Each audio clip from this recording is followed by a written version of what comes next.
बस कर्म श्रेष्ठ होना चाहिए। अगर आपका और हमारा कर्म श्रेष्ठ है, कर्म अगर सही है, कर्म पे तो व्यक्ति पूजाता है। परशुराम भगवान भी ब्राह्मण थे और रावण भी ब्राह्मण था।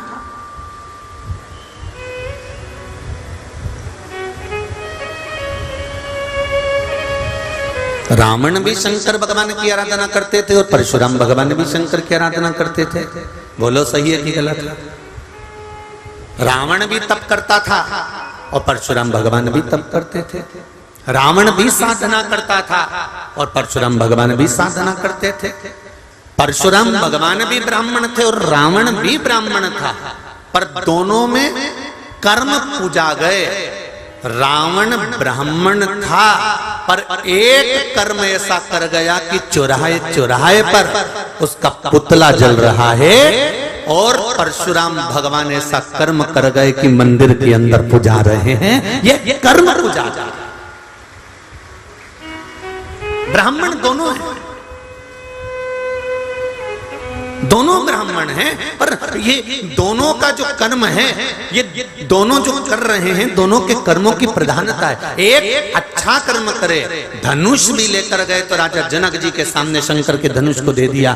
धनुष लेकर पहुंचे तो राजा जनक को प्रदान कर दिया। धनुष लेकर पहुंचे तो जग कल्याण का कार्य किया। और रावण ने अपनी सत्ता बनाने के लिए, अपना वैभव बनाने के लिए, अपनी प्रतिष्ठा बनाने के लिए अहंकार के शब्दों का संबोधन किया।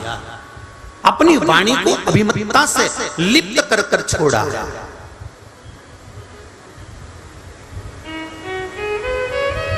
मत बुरे कर्म कर बंदे वरना पछताएगा, भगवान की आंखों से तू बच नहीं पाएगा, तू बच नहीं पाएगा। कोई जरूरी नहीं कि आप बहुत ऊंचे औहदे पर बैठे हो तो आपका कर्म बुरा नहीं होगा। हो सकता है कि संसार में ऐसे कई लोग जन्म लेते हैं जिनका कर्म बुरा कर लेते हैं।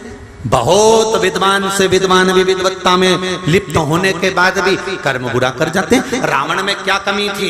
सब कुछ था, सोने की लंका थी, मंदोदरी साथ थी, भरा पूरा परिवार था, कुटुंब कबीला था, शिव का उपासक था, शंकर की आराधना करता था। जिसके ससुर, जिसके पिता स्वयं भगवान शंकर के यहाँ पर यजमान पांडित्य कर्म करते हो, ऐसे विद्वान रावण का कर्म बिगड़ जाना ये सोचने वाली बात है कि क्यों, किस कारण से। जब व्यक्ति का अभिमान, व्यक्ति का अहंकार, व्यक्ति की अभिमतता, व्यक्ति की अकड़, व्यक्ति का अहम जब सामने आ जाता है तो उसका करा घरा सारा की सारा कर्म बेकार हो जाता है। ये समझना है हमको कि हमारी वाणी में, हमारे व्यवहार में, हमारी विद्वत्ता में कहीं अहम प्रवेश तो नहीं कर गया, कहीं अहंकार प्रवेश तो नहीं कर गया।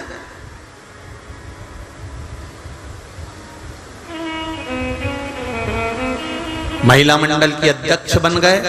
अभी तक तुम भाभी जी थे, अभी तक तुम जीजी थे, अभी तक तुम काकी जी थे, अभी तक तुम चाची जी थे, अभी तक तुम बुआ जी थे, अभी तक तुम नानी जी थे। जैसे पद मिला, पद मिलते से तुम्हारे को थोड़ा सा अभिमान आ गया। अब कोई कह भी रहा है तो तुम मुझे जानती नहीं हो क्या? मुझे में अक्ल नहीं है? मैं अध्यक्ष हूं।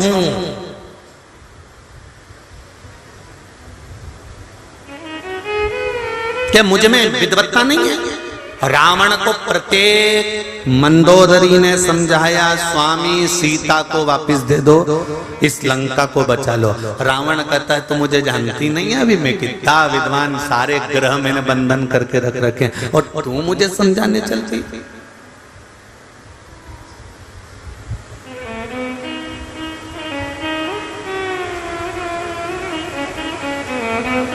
तो मुझे समझाने जा रही है? बहुत ऊंचे अवधे पर बैठने के बाद भी अगर अहंकार तुम्हारे साथ में है तो समझ लो कि तुम्हारा विनाश निश्चित है, विनाश निश्चित है।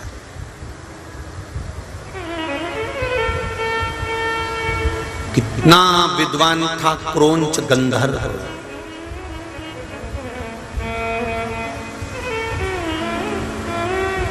कितना विद्वान था क्रौंच गंधर्व। कहते हैं क्रौंच गंधर्व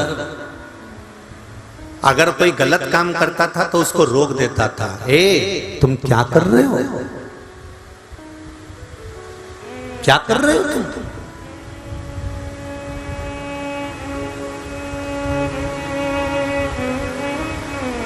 कोई गलत मार्ग पर जाता था तो क्रौंच गंधर्व रोक देता था, कहां जा रहे हो तुम, ये गलत संगत की ओर नहीं जाना, गलत मार्ग पर नहीं जाना। क्रौंच गंधर्व जो देवताओं के पास में रह रहा है, इंद्र की सभा में बैठता है, क्रौंच गंधर्व जो देवताओं की सभा में बैठकर सबको नीति का पथ दिखाता है, क्रौंच गंधर्व जो अच्छी जगह पर बैठकर लोगों का मार्ग निश्चित करता है, क्रौंच गंधर्व जो सब अप्सराओं को भी एक बात कहता है कि गलत पथ पर मत जाना, अप्सराओं को भी समझाता है। वो क्रौंच गंधर्व की बुद्धि कहां गई थी जब शोभरी ऋषि के घर में प्रवेश कर गया।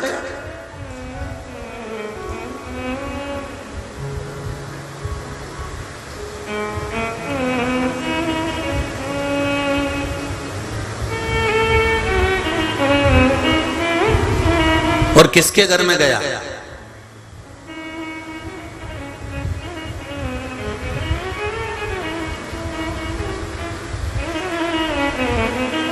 चोरी करने वालों को, चोटों को और चोटियों को। एक निवेदन है, चोरी करने के लिए बहुत घर पड़े हैं, मेला पड़ा हुआ है, मार्केट पड़ा हुआ है, बोलो सही है कि गलत है, पूरा बाजार पड़ा हुआ है, शादी ब्याह पड़े हुए हैं, बहुत सारी किटी पार्टियां पड़ी हुई हैं। अगर चोरी ही करना है तो ऐसी जगह जाकर करो, पर चोरी कितना पापी चोर होगा, उसके पूर्वजों को कितना धिक्कारते होंगे देवता कि वो चोरी करने भी जाता है तो तीर्थ में और कथा में, जहां भक्त जाते हैं, जहां भगवान का भगत पहुंचता है, जहां भगवान का स्मरण करने वाला पहुंचता है, जहां भगवान का नाम जाप करने वाला पहुंचता है। तुम्हारा भाग्य कहां चले गया? क्या मेले नहीं लगते? क्या झूले नहीं लगते? क्या मार्केट में भीड़ नहीं होती? क्या मार्केट में नहीं जा सकते? चोरी करना है तो ऐसे जगह पर जाकर चोरी करो जहां भगवान का भजन ना हो रहा हो, जहां भगवान का कीर्तन ना हो रहा हो, जहां भीड़ भड़के में परमात्मा का नाम जाप ना हो रहा। चोरी करने का शौक है, भगवान ने तुम्हारे ललाट पर सील लगाकर भेजा है कि तुम चोरते हो तो चोरी करो, जाओ।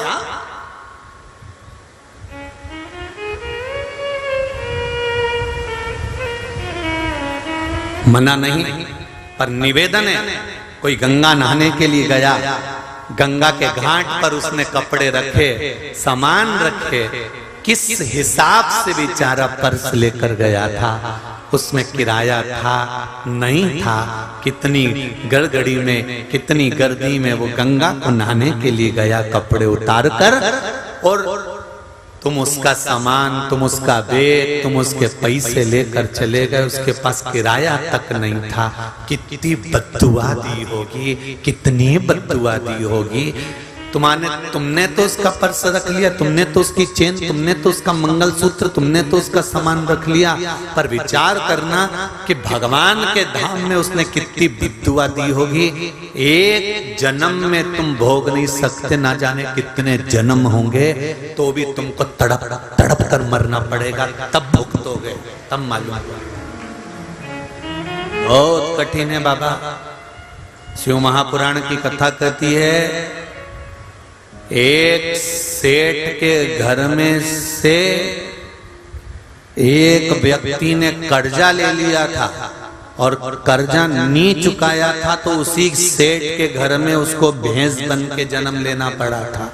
सेठ रोज दूध निकालता था और वो भैंस रोज रोती थी और अपनी बेस्ट फ्रेंड से कहती थी भैंस कि जीजी एक बात समझ में नहीं आती, ये सेठ जी हमारा पूरा दूध क्यों निचोड़ लेता है। तो जो बेस्ट फ्रेंड थी भैंस की, वो भैंस कहती थी कि ये सेठ बड़ा चतुर है, जिसको कर्जा देता है अगर वो चुका नहीं पाता है तो इसके यहाँ भैंस बनकर दूध दे दे कर चुकाता है। इसलिए निवेदन है, किसी का पैसा लो, किसी का धन लो, किसी का 10 रुपया भी लो, याद कर कर वापिस चुकाना, नहीं तो मालूम पड़े उसके घर में भैंस बंद कराना पड़े।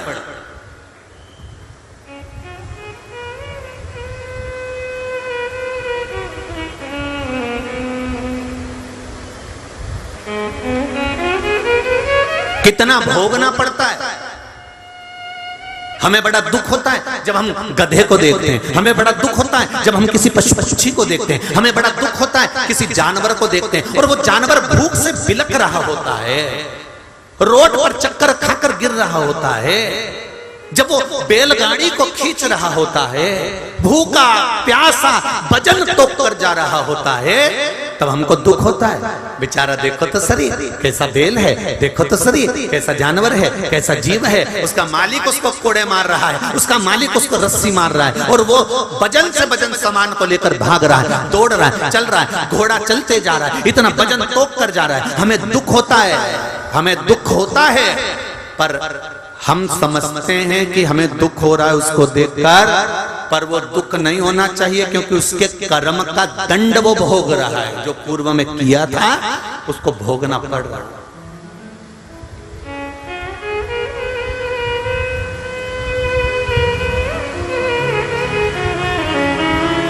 कितना कर्म का खेल है। लंकाधिपति रावण वो भी ब्राह्मण है, परशुराम भगवान वो भी ब्राह्मण है। एक ने कर्म अच्छा करा तो मंदिर के अंदर पूजा रहे हैं और एक ने अच्छी जगह बैठने के बाद भी कर्म बुरा कर दिया, इसलिए चौराहे पर आग लगाया जा रहा है। क्रौंच गंधर्व देवताओं की सभा में बैठने वाला क्रौंच गंधर्व, जो देवताओं की सभा में बैठकर सबको ज्ञान देता था, सबको विद्वत्ता बताता था, सबको अभिमतता में सबको अपना अपना रसतत्व ग्रहण कराता था। क्या कर रहे हो, कहां जा रहे हो, क्यों गलत काम कर रहे हो, क्यों गलत मार्ग पर जा रहे हो। जो इतना विद्वान होने के बाद क्रौंच गंधर्व शोभरी ऋषि के घर में प्रवेश कर गया, जिस समय पर शोभरी ऋषि की धर्म पत्नी मनोमयी और शोभरी ऋषि दोनों शंकर जी की आराधना कर रहे थे, दोनों।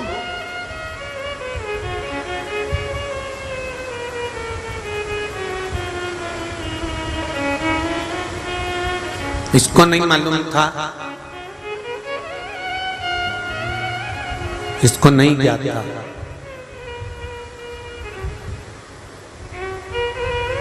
कि आज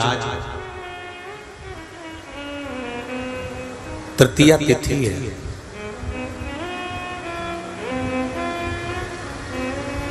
भादो के महीने की शुक्ल पक्ष की तृतीया तिथि पर नारी जब हरताली का व्रत करती है तो 16 श्रृंगार धारण करती है, नूतन वस्त्र पहनती है, नूतन श्रृंगार करती है, नैनों में सुरमा, लाली, झुमका, हार, पाटली, चूड़ी, पायल, सारा श्रृंगार करती है, संपूर्ण श्रृंगार, क्योंकि वो शंकर भगवान और माता पार्वती श्री गणेश जी महाराज का पूजन करने बैठ रही है। हरतालिका अखंड सौभाग्य का पूजन करने बैठ रही है। कुंवारी कन्या भी अगर हरतालिका तीज का व्रत करती है तो वो भी श्रृंगार कर कर बैठती है, भले मांग नहीं भरती पर श्रृंगार करती है, पूर्ण श्रृंगार।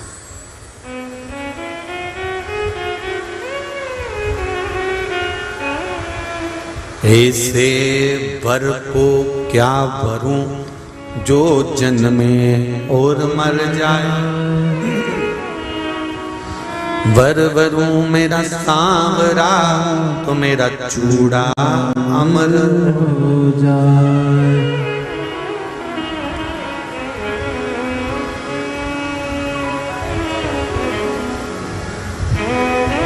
ऐसे वर को क्या वरूं जो जन्मे और मर जाए, वर वरूं मेरा सांवरा तो मेरा चूड़ा हो जाए। ऐसी रंगो गुरुदेव चुनर मेरी, ऐसी रंगो गुरुदेव चुनर मेरी, ऐसी रंगो गुरुदेव चुनर मेरी, ऐसी रंगो चुनर मेरी, ऐसी रंगो गुरुदेव,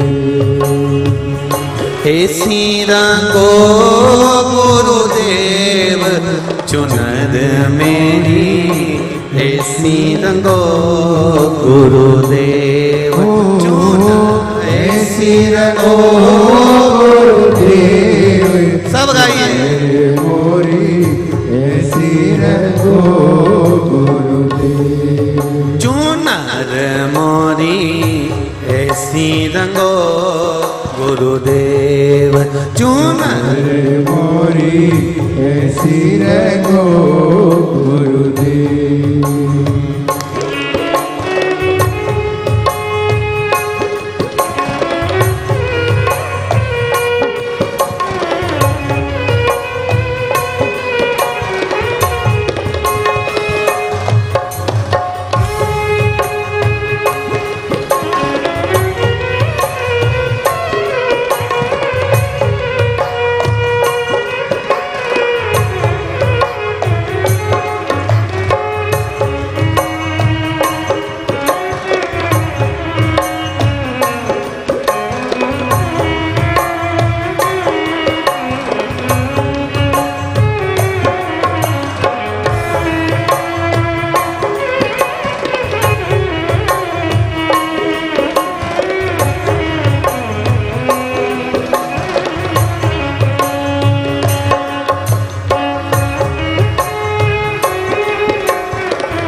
लक्ष्मण भरत शत्रुघ्न हनुमत मेरी चूनर में, राम लक्ष्मण भरत शत्रुघ्न हनुमत मोरी चूनर में, राम लक्ष्मण भरत शत्रुघ्न हनुमत मेरी चूनर में, राम लक्ष्मण भरत शत्रुघ्न हनुमत मोरी चूनर में।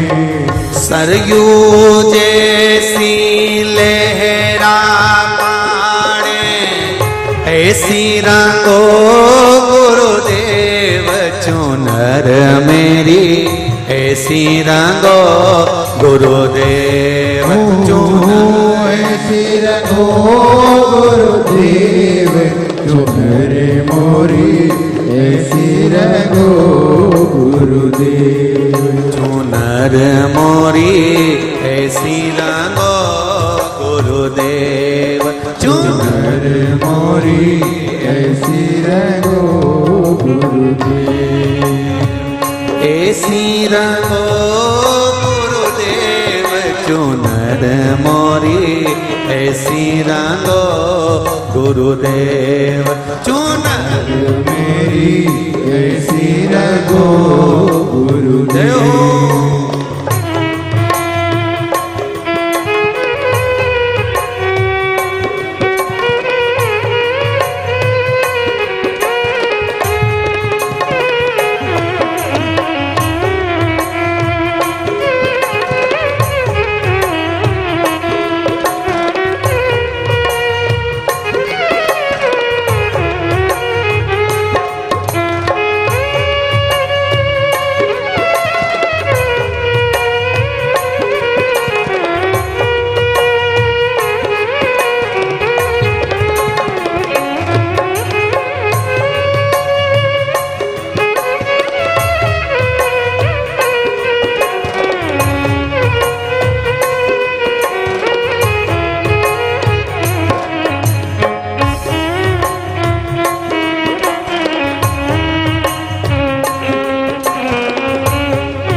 गोकुल बरसाना भी देखो मेरी चूनर में, मथुरा गोकुल बरसाना भी देखो मेरी चूनर में, मथुरा गोकुल बरसाना भी देखो मेरी चूनर में, मथुरा गोकुल बरसाना भी देखो मोरी चूनर में। ओ यमुना जैसी लहरा पाड़े ऐसी रंगो गुरुदेव, चूनर मोरी ऐसी रंगो गुरुदेव, चूनर मोरी ऐसी रंगो गुरुदेव, ऐसी रंगो गुरुदेव, चूनर मोरी ऐसी रंगो गुरुदेव, चूनर मोरी ऐसी रंगो गुरुदेव, चूनर मोरी ऐसी रंगो गुरुदेव, चूनर मोरी ऐसी रंगो गुरुदेव, ऐसी रंगो गुरुदेव, चूनर मोरी ऐसी रंगो गुरुदेव, चूनर मोरी ऐसी रंगो गुरुदेव, चूनर मोरी ऐसी रंगो गुरुदेव, चूनर मोरी ऐसी रंगो गुरुदेव, चूनर मोरी ऐसी रंगो गुरुदेव, चूनर मोरी ऐसी रंगो गुरुदेव, चूनर मोरी ऐसी रंगो गुरुदेव, चूनर मोरी ऐसी रंगो हार हार महादेव राम लक्ष्मण भरत शत्रुघ्न हनुमत मोरी चूनर हनुमत मोरी चूनर में, सरयू जैसी लहरा पाड़े ऐसी रंगो गुरुदेव, नर मोरी ऐसी रंगो गुरुदेव, चूनर मोरी ऐसी रंगो गुरुदेव। भगवान से अपने हृदय की बात कहते हुए शिव महापुराण के मूल मंत्र का स्मरण करेंगे। श्री शिवाय नमस्तुभ्यं, श्री शिवाय नमस्तुभ्यं, श्री शिवाय नमस्तुभ्यं, श्री शिवाय नमस्तुभ्यं, श्री शिवाय नमस्तुभ्यं। भोला सब दुख काटो मारा, ओ भोला सब दुख काटो मारा। शिव शंकर जपू तेरी माला, भोले बाबा जपू तेरी माला, भोला सब दुख काटो मारा, ओ भोला सब दुख काटो मारा। बहुत ऊंचे औहदे पर बैठकर भी व्यक्ति कभी कभी गलत कर जाता है। क्रौंच गंधर्व को ये मालूम नहीं है कि आज सोबरी ऋषि के यहाँ जो पूजन हो रही है, वो रात्रि को जो पूजन हो रही है वो हरतालिका की है।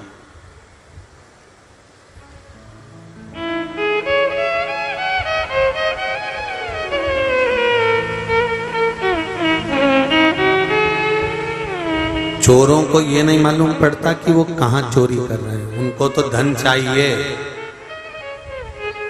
और ये सोचो कि अपनी कितनी पीढ़ी को वो नरक में पटक रहे हो। सोबरी ऋषि के घर में मनोमयी पूजा की तैयारी कर रही है, शिव का स्मरण करने की तैयारी है।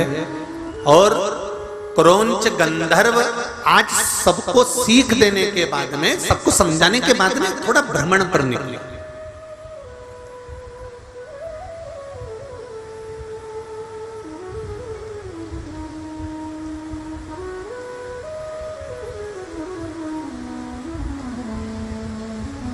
कितना बड़ा गंधर्व, कितने ऊंचे सिंहासन पर बैठने वाला, कितना लोगों को ज्ञान देने वाला।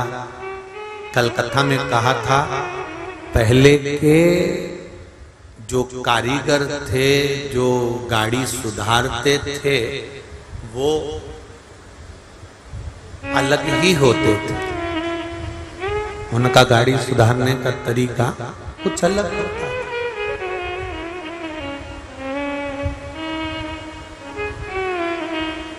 और अभी जो कारीगर हैं, इनका गाड़ी सुधारने का तरीका अलग। गलती कर गए क्रौंच गंधर्व, भ्रमण पर निकले। घूमते घूमते क्रौंच गंधर्व सोबरी ऋषि के द्वार पर पहुंच गए।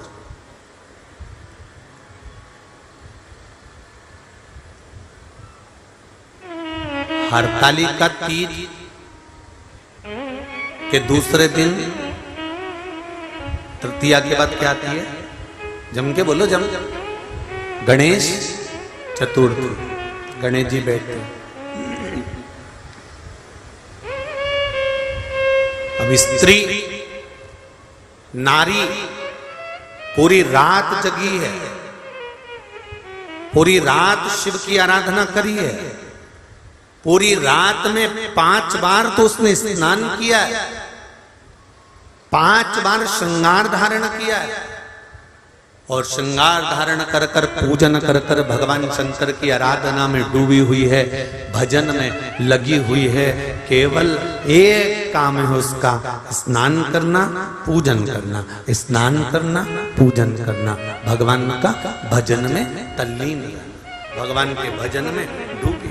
उसका एक काम, उसके सिवाय उसके पास में रात में कार्य क्या है? जिस दिन व्रत है, जिस दिन साधना है, जिस दिन उसका उपवास है, उसको मतलब क्या किसी से?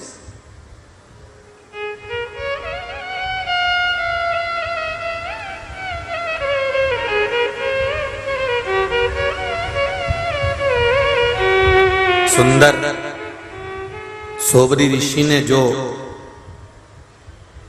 भगवान शंकर की पूजन के लिए जो पाटा रखा था, उस पर केले का पत्ता, केले के पत्ते के ऊपर शिवलिंग का निर्माण, पार्वती जी का निर्माण और गणेश जी का निर्माण किया।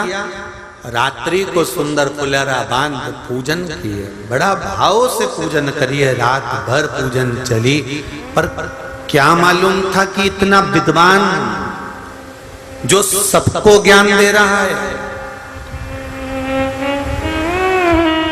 जो सबको समझा रहा है, क्रौंच गंधर्व, वो भी गलती कर जाएगा।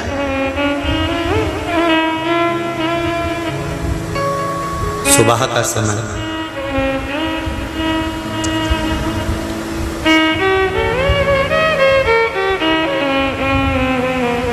बहुत सुंदर बात लिखी है, थोड़ा सा समझने की बात है, बहुत ध्यान देना इसको।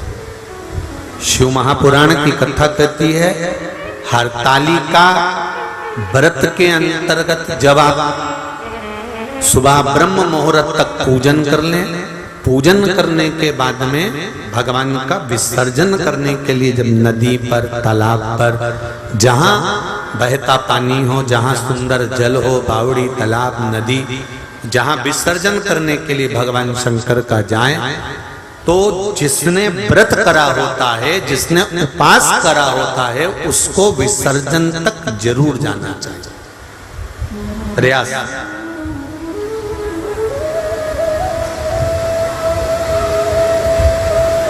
कई लोगों की आदत रहती है, केवल पूजन करने के टाइम पर आती हैं, पूजन करी, अपने घर जाके बैठ जाते हैं। जहां फुलेरा बन रहा है, जहां भगवान शंकर की आराधना हो रही है, जहां हरतालिका व्रत हो रहा है, वहां पर आप घर पर पहली पूजन करने के बाद घर जाकर अपने परिवार को बता देना कि अब मैं रात को बार बार नहीं आ सकूंगी, अब मैं भगवान की आराधना करूंगी, पूजन करूंगी। हाँ, स्नान करने के लिए आई, तैयार होकर तुम मुझे छोड़ आना, फिर मैं पूजन करूंगी वहां।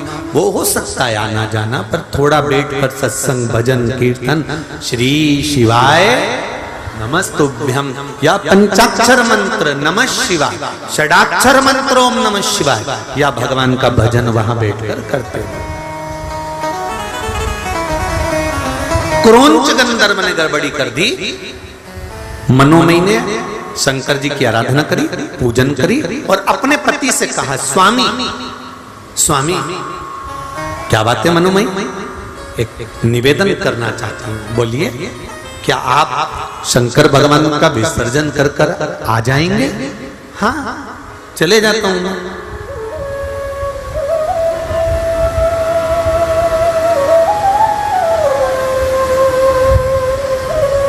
क्या आप शिव जी का विसर्जन कर कर आ जाओगे? हाँ, चले जाता हूं। पूजन आपने करी है, अर्चना आपने करी है, आराधना आपने करी है, शिव को निमंत्रण देकर आपने बुलाया, तो छोड़कर भी कौन आएगा?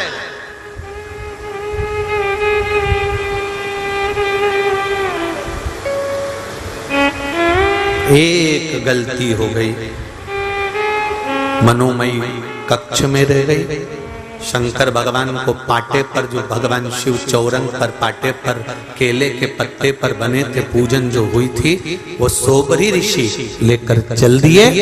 ले जाकर सोबरी ऋषि तो जैसे ही निकले, इतनी देर में जो क्रोंच गंधर्व दुनिया को ज्ञान दे रहा था, जो क्रोंच गंधर्व सबको ज्ञान बांट रहा था, अपने इंद्र के सिंहासन के पास में बैठकर देवताओं के नजदीक रहने के बाद भी वो क्रोंच गंधर्व सही नहीं रह पाया। और सोबरी ऋषि की धर्म पत्नी सुबह सुबह जब माताएं आखिरी पूजन करती है शंकर भगवान की, तो माता पार्वती जी को सिंदूर दान करती है। सिंदूर दान कर कर माताएं अपनी मांग में सिंदूर भरती है। हरतालिका तीज कर आप लोगों को स्मरण होगा, आखिरी पूजन में जब माता पार्वती को सिंदूर का दान दिया, सिंदूर अपनी मांग में भरा, भरकर बस मनोमयी अंदर प्रवेश कर रही थी, इतनी देर में क्रोंच गंधर्व उस घर के अंदर प्रवेश कर गया और दरवाजा उसने बंद कर लिया।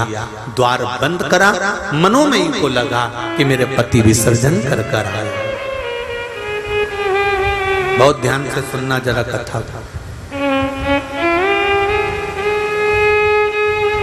कई लोगों का प्रश्न रहता है कि हम गणेश जी बिठाते हैं तो गणेश जी के पास में वो चूहा रहता है, ये कौन था? तो ये हरतालिका की कथा सुन लो, आज मालूम पड़ जाएगा कि वो चूहा कौन था।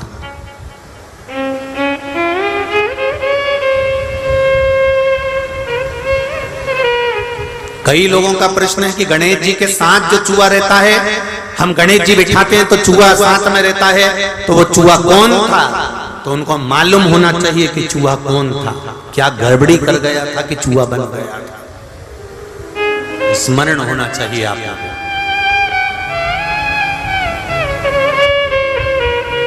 मनोमयी को लगा मेरे स्वामी आए, उसको भान नहीं हो पाया कि स्वामी नहीं है, ये तो क्रोंच गंधर्व प्रवेश कर गया। और गलत सोच से, गलत विचार से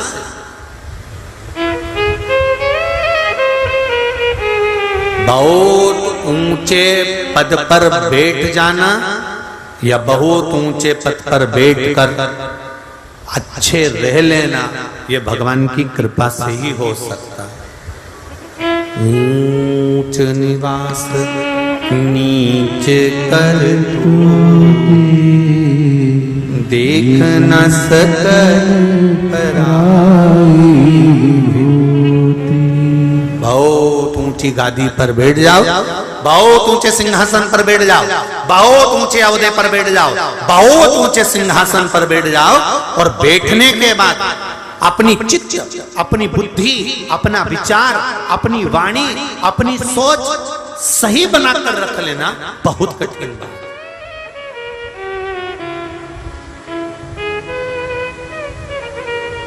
एक भगवान से एक प्रार्थना जरूर करना।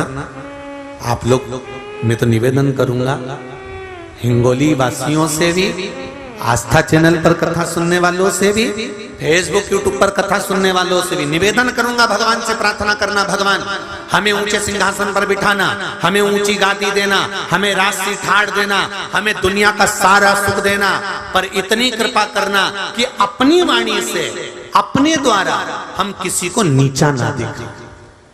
अपनी वाणी से, अपने द्वारा हम किसी को नीचा ना दिखाया जाए, किसी को हमारी वाणी से चोट ना लगे, किसी को हमारी वाणी से कोई घात ना पहुंचे।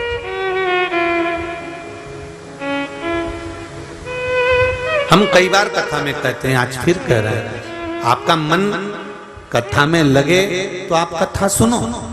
आपका मन करे कि सियोर वाला महाराज कथा कह रहा है, उसमें कुछ सार तत्व है, तो आप सुनो।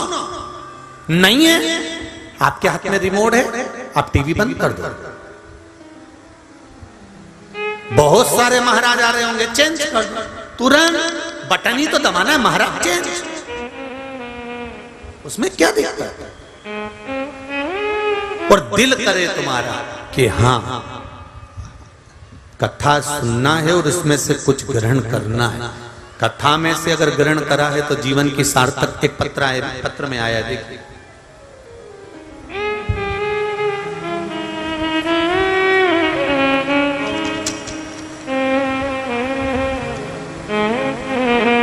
अंजुलेश नवीन जायसवाल हिंगोली से हैं, कहीं बैठे हो तो हाथ हिलाइएगा। आप ही श्री शिवाय नमस्तुभ्यम, दोनों हाथ हिला दो एक बार। हर हर महादेव। पूज्य गुरु जी मेरा सादर प्रणाम। मैं अंजुलेश नवीन कुमार जायसवाल हिंगोली की रहने वाली हूँ। हम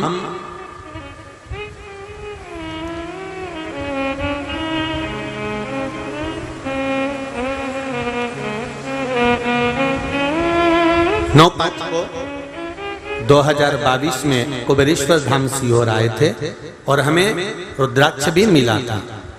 हमें मिलने के बाद उसी दिन रुद्राक्ष बटना बंद हो गया था। बाबा की कृपा से हमें 3 महीने में फिर बाबा के दर्शन हिंगोली में हो गए। हम बाबा को धन्यवाद देते हैं, बहुत बहुत साधुवाद बाबा।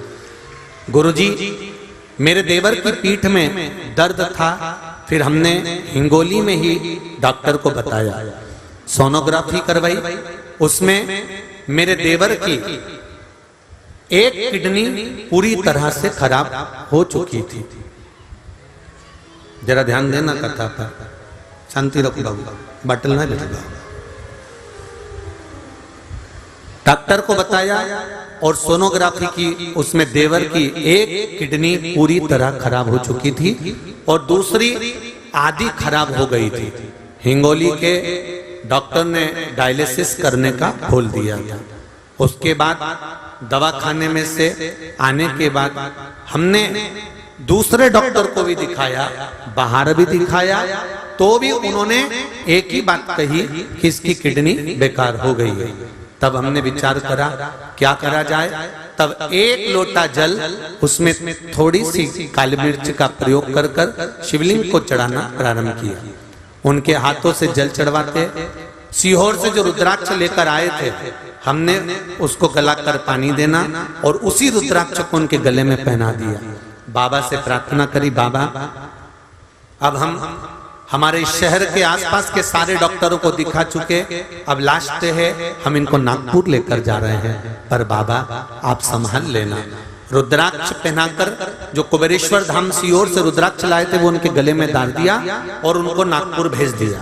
नागपुर लेकर गए, दूसरे दिन उनका वहां टेस्ट चालू हुआ और सारी रिपोर्टें आना जब प्रारंभ करी, हम हमारे घर में श्री शिवाय नमस्तुभ्यम बोल रहे थे। देवर को कहकर बोला था कि श्री शिवाय नमस्तुभ्यम बोलते रहना, रुद्राक्ष नहीं हमने शंकर भेजा है। ये विचार कर कर हमने जब देवर को भेजा और उसकी रिपोर्टें जब आना प्रारंभ हुई, सारी रिपोर्ट नील आना प्रारंभ हो गई और हमारा देवर ठीक हो गया। गुरुजी अब वो ठीक है। बैठो बहन, श्री शिवाय नमस्तुभ्यम। एक पत्र और है, बड़ा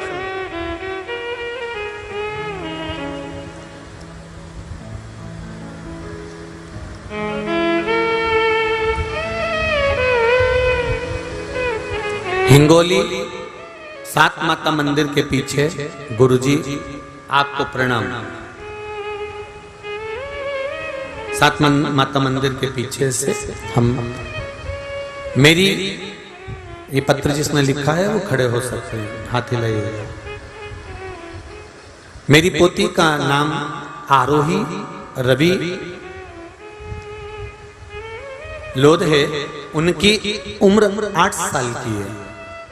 कहीं बेटी हो हाथ हिलाइएगा। वह बचपन से एकदम स्वस्थ और तंदुरुस्त थी। हम हिंगोली के निवासी हैं, सात माता मंदिर के पीछे रहते हैं।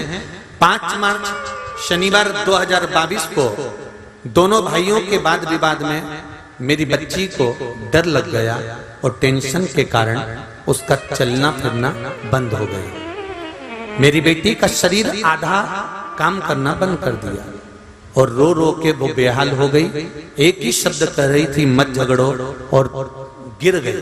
तुरंत हम उसको हॉस्पिटल लेकर गए तो डॉक्टर ने जांच करने के बाद बताया कि इसका एक भाग पैरालिसिस हो गया है, इसको लकवा लग गया है, पैरालिसिस हो गया है। फिर उन्होंने उसे इंजेक्शन देकर तुरंत नांदेड़ ले जाने को कहा। नांदेड़ के डॉक्टरों ने एमआरआई किया और बताया कि बच्ची का सर, दिमाग की नस फट गई है, उसका रक्त निकलना प्रारंभ हो गया है, इसलिए इसको बोलना बंद हो गया, काम करना शरीर बंद हो गया, सुध चली गई और उसका भाव ऑपरेशन करना पड़ेगा शीघ्र अभी ही। 3 दिन के अंदर इसकी जान को खतरा है। इसका रिसाव चालू हो चुका है। गुरुदेव श्री शिवाय नमस्तुभ्यम का जाप हमने उसी पल उसी घड़ी करना प्रारंभ कर दिया। बेटी चली गई बेहोशी में, होश नहीं। हमने उसके हाथ को पकड़ा, श्री शिवाय नमस्तुभ्यम का जाप करना प्रारंभ करा। 4 घंटे के अंदर बेटी को वापस होश आ गया और डॉक्टर ने कह दिया ये ठीक हो जाएगी, इसको घर ले जाओ, ऑपरेशन की जरूरत नहीं पड़ेगी। ये पत्र है। गुरुदेव 10 दिनों में ही बेटी थोड़ा थोड़ा चलना प्रारंभ कर दी।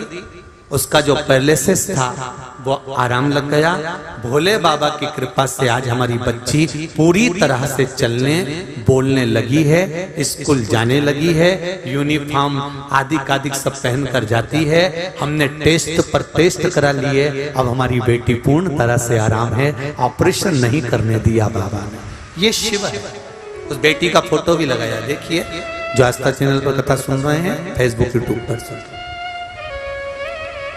और आप लोग भी दर्शन कर लीजिए। ये शिव है, औघड़ी शंकर कृपालु। तेरी कृपा बिना न हिले एक भी अनु लेते हैं सांस तेरी कृपा से तनो तनो। बखान क्या करूं मैं राहों के ढेर का, चपटी भगोत में खजाना कुबेर का। मैं क्या वर्णन करूं?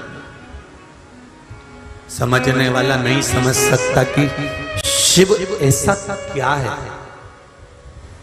किसी को अटैक आता है तो पंडित जी कभी नहीं कहते कि राम रक्षा स्तोत्र का पाठ करो। बोलते हैं क्या? पंडित जी नहीं कहते कि कनक धारा करो, गोपाल से स्नान करो, श्री सूक्त का पाठ करो। अगर किसी का स्वास्थ्य खराब होगा, अटैक आ गया, एक्सीडेंट हो गया, वेंटिलेटर पर पड़ा है, तो विद्वान से विद्वान ब्राह्मण एक ही बात कहेगा कि महामृत्युंजय का पाठ करो, शिव का नाम लो, शंकर को याद करो। जो मृत्यु को भी जीत सकता है वो इसको बचा सकता है, बाकी का सामर्थ्यता के अनुकूल नहीं। महाराज एक निवेदन है, जब हम दुख की घड़ी में होते हैं, फिर निवेदन है, एक शंकर का चरण अगर पकड़ लिया तो ये विश्वास मानना वो किसी के आगे तुम्हें झुकने नहीं देगा, तुमको संभाल किसी के आगे झुकने नहीं देगा।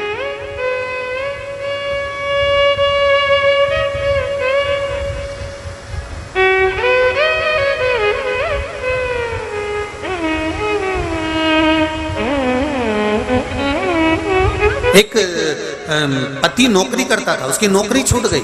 छूटने के बाद में पति ने एक प्लाट था, प्लाट पर मकान बना लिया कर्जा लेकर। कर्जे वाले प्राण पर प्राण खा रहे, नौकरी अलग छूट गई। पत्र है देखिए।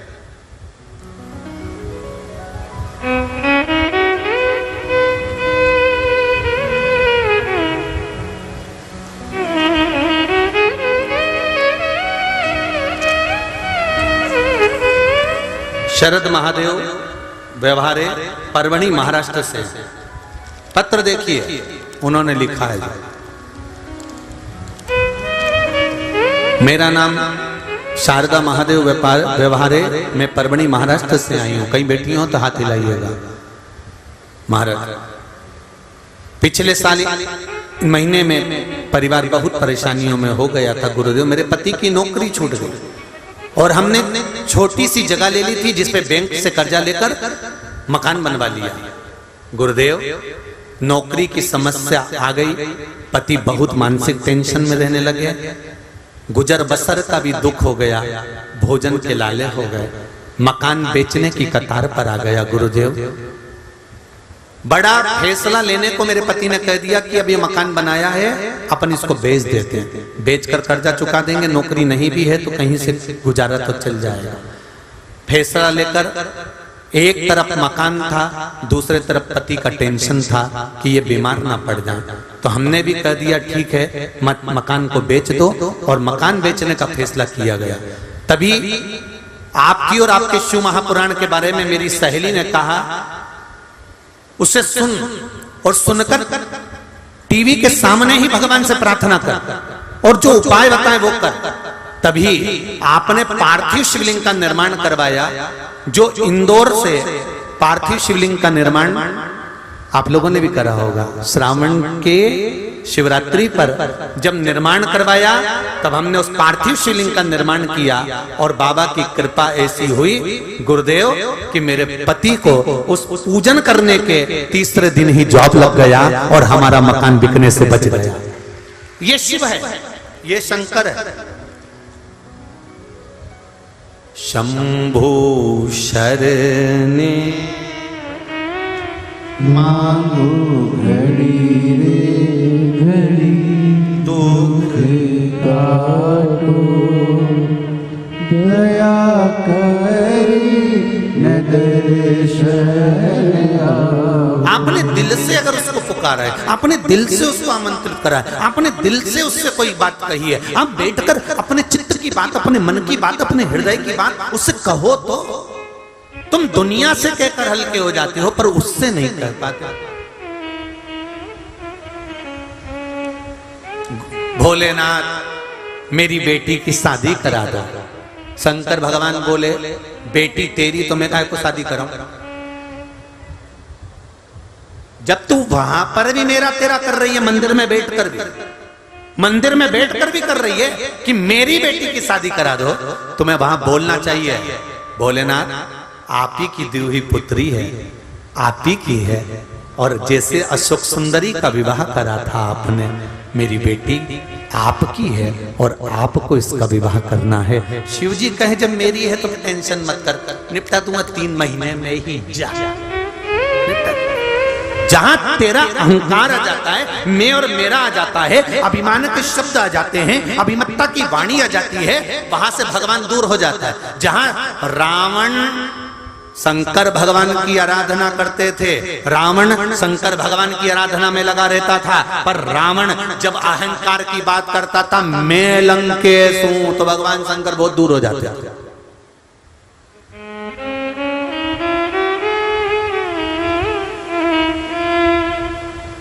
घर मेरा, परिवार मेरा, कुटुंब मेरा, कबीला मेरा। एक सेठ जी हमेशा यही के रोते थे, मेरा परिवार, मेरा परिवार मुझे इतना चाहता है, इतना कि मैं 1 मिनट नहीं दिखूं तो हमारा घर का लोग मुझे ढूंढने निकल जाता है। तो इतने में गुरुजी आए उनके गांव में, गुरुजी ने कहा तुम्हारा परिवार तुम्हें इतना चाहता है, हम भी देखना चाहते हैं कितना चाहता है, तो एक काम करो ना, थोड़ी आधा घंटा के लिए मरीज जाओ। तो क्या आधा घंटा के लिए कोई मरता है क्या? नहीं, बस तुम ऐसा पानी पीते पीते लुढ़क जाना। गुरुजी बोले हम डॉक्टर को बुलवा के खिलवा देंगे, ये मर गया, उठना मत ही बस हो, आधे घंटे बाद हम उठा देंगे, हम भी तो देखें तेरा परिवार कितना तुझे चाहता है, चल मर। उसने कहा गुरुजी मेरे मरने पर मेरी पत्नी, मेरा बेटा, मेरी बहू, मेरा पोते को कुछ हो गया तो इसकी जवाबदारी कौन लेगा? क्योंकि वो मुझे बहुत चाहते हैं। गुरुजी बोले सबकी जवाबदारी हमारी, तुम मरो, पानी पियो जल्दी। और ऐसे पीते पीते गिलास समेत लुढ़क जाना, हम खिलवा देंगे डॉक्टर से कि तू मरी गया। तो डॉक्टर कैसे बोल देगा भरा कि जिंदा के मर गया? वो तो हमारी मर्जी, तुम तो मरो, चलो मरो, बस आंख मत खोलना, पड़े रहना, ठीक है। और सेठ जी और हमारे परिवार को कुछ हो गया तो हम बैठे हैं ना, तुम तो मरो। और पानी पीते पीते सेठ जी लुढ़क गए। लुढ़कते से ही डॉक्टर को बुलाया, गुरुजी ने उनको इशारा कर दिया, कहीं इसको कह दे मर गया, तू भी यहीं बैठे रहे। और डॉक्टर ने भी कह दिया मर गया। और पत्नी धाड़ धाड़ के रोने लगी, खूब डिजाइन डिजाइन में रोई,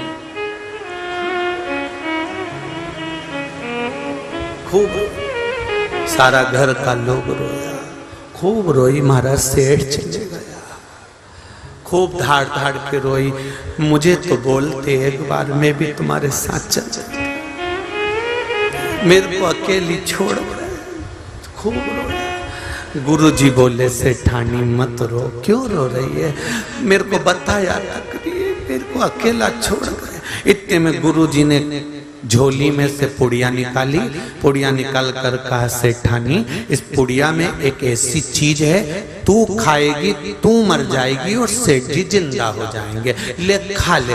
इतने में तो पत्नी रोती हुई बोली इनकी तो उम्र हो गई थी, अब धाड़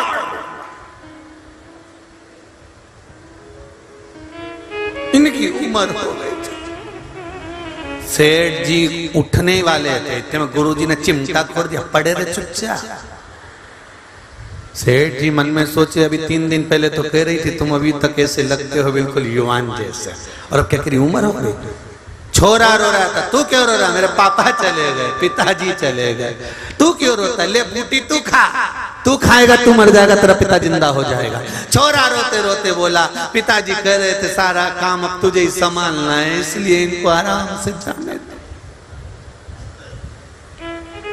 छोटा सा पोता वो रो रहा था, तू क्यों रो रहा है?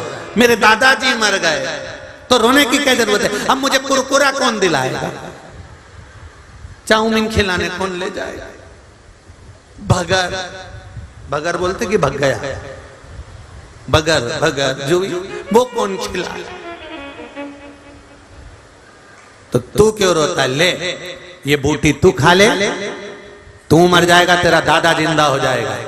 इतने में से छोरा रोते रोते गुरुजी के गोदी में जाके बैठ गया। गुरुजी तुम्हारे कोई आगे नहीं, तुम्हारे कोई पीछे नहीं, तुम नहीं खा लो। गुरुजी गजब, सब मिलके गुरुजी को खवा रहे। इतने में गुरुजी ने सेठ जी से कहा उठ जा, उठ जा, नाटक बंद करो, उठ जा। अभी तो कह रहे थे कि मेरा घर, मैं मर गया, सब मर जाएंगे, मैं चला गया, सब रो रो के बेहाल हो जाएंगे, कोई बूटी नहीं खा रहा। और तू जोड़ जोड़ जोड़ 8 बजे से दुकान खोल कर बैठा, रात को 10 बजे तक ग्राहक आ रहा है, ग्राहक आ रहा है, ग्राहक आ रहा है, जोड़ जोड़ जोड़ जोड़ जोड़, शुगर बीपी ब्लड प्रेशर सब कर लिया शरीर में, नरक जैसा शरीर कर लिया। घुटने काम नहीं कर, कमर काम नहीं कर रही, आड़ा टेढ़ा होके चले। भगवान से के भगवान भगवान, अब भगवान भी क्या पूरा शरीर बेकार करा जोड़ जोड़ के, जिनके लिए मरा के उनसे कि थोड़ा आधा घंटा बैठो मेरे शरीर की मालिश करो। छोरा से के 1 घंटा बैठ मेरे शरीर की मालिश कर। पत्नी से बोल जिसको कमा कमा कर दिया था, जिस छोरे के लिए बिल्डिंग बना कर दी थी, उसको बोल, पोते को बोल कि मैंने इतना छोड़ कर जा रहा हूं, मेरे शरीर का देख रेख करो। कोई नहीं आएगा, इस शरीर को खुद को भोगना पड़ेगा।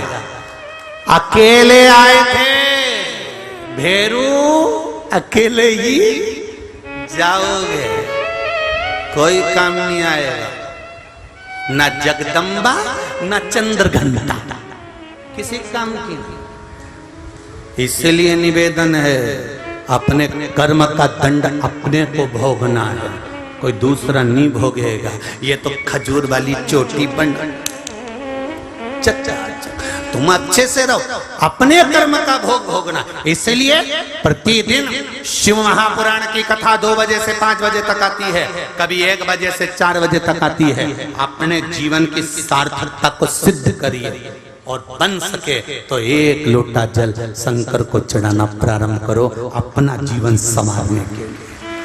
मत करो दान, नहीं चाहिए किसी को धन तुम्हारा, 1 रुपया भी नहीं दे सकते मत दो किसी को, तुम अपना समय भी नहीं दे सकते मत दो, तुम अपना धन दौलत किसी को नहीं दे सकते मत दो, पर 1 लोटा जल तेरे घर में जो फ्री का मिल जाता है वो फ्री का ही लोटा उठा ले और उसी जल को चढ़ाना चालू कर दे तो तेरी जिंदगी संवर जाएगी। ये सारे पत्र लोगों ने जो जल चढ़ाया है ये उसका प्रमाण है कि हमें बाबा ने क्या दिया है। मौत के मुंह से निकाल कर लिया आया, वेंटिलेटर पर आईसीयू में पड़े रहोगे, डॉक्टर अपना काम करेगा, परिवार वाले अपना काम करेंगे, दवाई वाले दवाई देंगे, औषधि वाले औषधि देंगे, काम करने वाले काम करेंगे, पैसा देने वाला पैसा देगा, पर भोगना इस शरीर को पड़ेगा।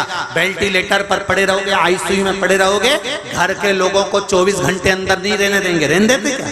बाहर बैठे रहो, कभी कभी अंदर आने देंगे, दर्शन कर लो, देख लो, चले जाओ बाहर, अंदर कोई नहीं आने देगा।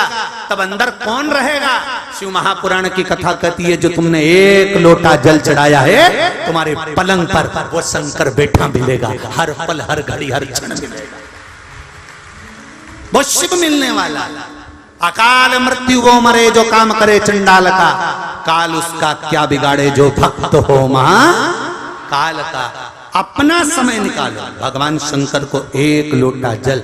दुकान 8 बजे जाते हो, दुकान टाइम पे ही खोलना है तो 7:45 बजे शंकर के मंदिर चले जाओ। समय दिन में नहीं मिलता, सुबह नहीं मिलता, दिन में बेटा आ जाए तब चले जाओ। तो कहो शंकर के मंदिर कभी भी जा सकते हैं, तो शमशान जाने के लिए कोई मुहूर्त देखा जाता है? कोई मर गया तो तुमने कभी सुना? पंडित जी को पंचांग में देखो जरा, हमारे दादाजी मर गए, इनको कितनी बजे ले जाएं, जरा देख के बता। शमशान जाने का मुहूर्त नहीं होता, शंकर भगवान के दरवाजे पर जाने का कोई मुहूर्त नहीं होता।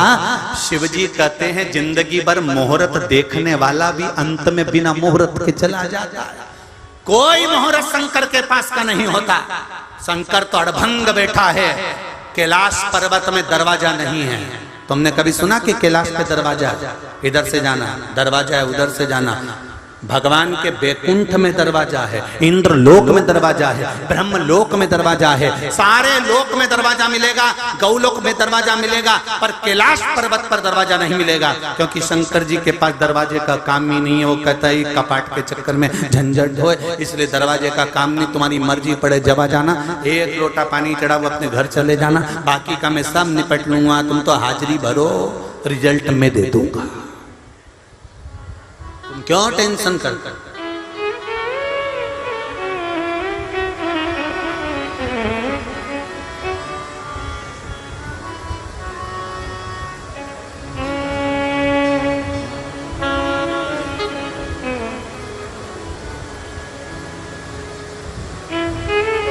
इससे तो आगे भजन ही है साथी, भजन के बिना तू अकेला रहेगा।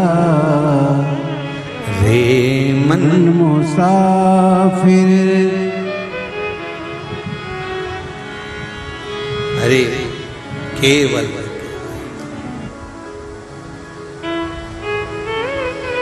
रे मन मुसाफिर, निकलना पड़ेगा काया को खाली करना पड़ेगा। रे मन मुसाफिर, निकलना पड़ेगा काया कुटी खाली करना पड़ेगा। इसलिए निवेदन है महाराज, बहुत निवेदन, अपनी जिंदगी को पहचान लो, मनुष्य शरीर को पहचान लो। खूब दुकान पर बैठो, खूब अच्छी नौकरी करो, खूब कमाओ, तुम्हारी कैपेसिटी से ज्यादा कमाओ, खूब कर्म करो। हम कभी मना नहीं करते कि तुम दुकान छोड़ दो, घर छोड़ दो, ये आज तक नहीं बोला होगा। एक बात जरूर बोली कि खूब कमाओ और दिल से कमाओ। प्रत्येक महाराज प्रवचन में कहते हैं कि दुकान से मुंह हटाओ, घर से मुंह हटाओ, पर श्योर वाला तो एक ही बात कहता है, तुम 24 घंटे खूब कमाओ, मना नहीं है। क्योंकि हम मना भी कर देंगे तो कोई तुम हमारी कहना मानने वाले हो क्या?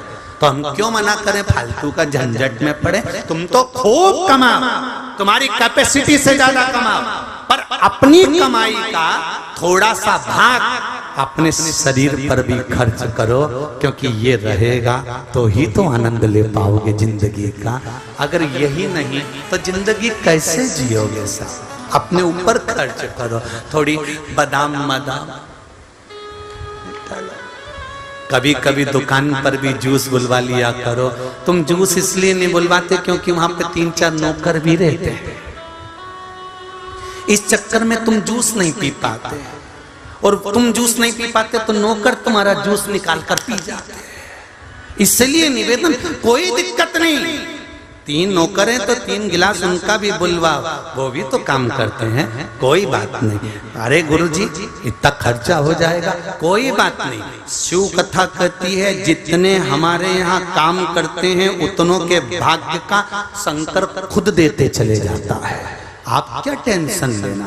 तुम्हारे घर में 4 मेहमान आते हैं तो उससे पहले व्यापार अच्छा चल जाता है। लोग कहते हैं दिवाली पे व्यापार अच्छा चलता है, तो दिवाली पे व्यापार क्यों अच्छा चलता है? क्योंकि दिवाली पर तुम गुजिया बनाते हो, चकली बनाते हो, मिठाई बनाते हो। किसके लिए बनाते हो? अपने लिए? नहीं नहीं, लोग मिलने आएंगे तो उनको खिलाना पड़ेगा। जब 4 लोग हमारे घर में आते हैं तो उससे पहले मेरा महादेव तुम्हारा व्यापार ऐसा चला देता है कि ये 4 आएंगे तो इनके भाग्य का भी तो देना पड़ेगा, इसलिए उनके भाग्य का तुमको एक्स्ट्रा देता है परमात्मा। इसलिए कभी ये मत सोचो कि कोई आएगा तो हमारे यहाँ कम हो जाएगा, नहीं। अगर अतिथि देवो भव, अगर कोई आया है तो उसके भाग्य का मेरे देवाधिदेव ने पहले दे दिया या बाद में देगा, पर देगा जरूर, ये निश्चित है।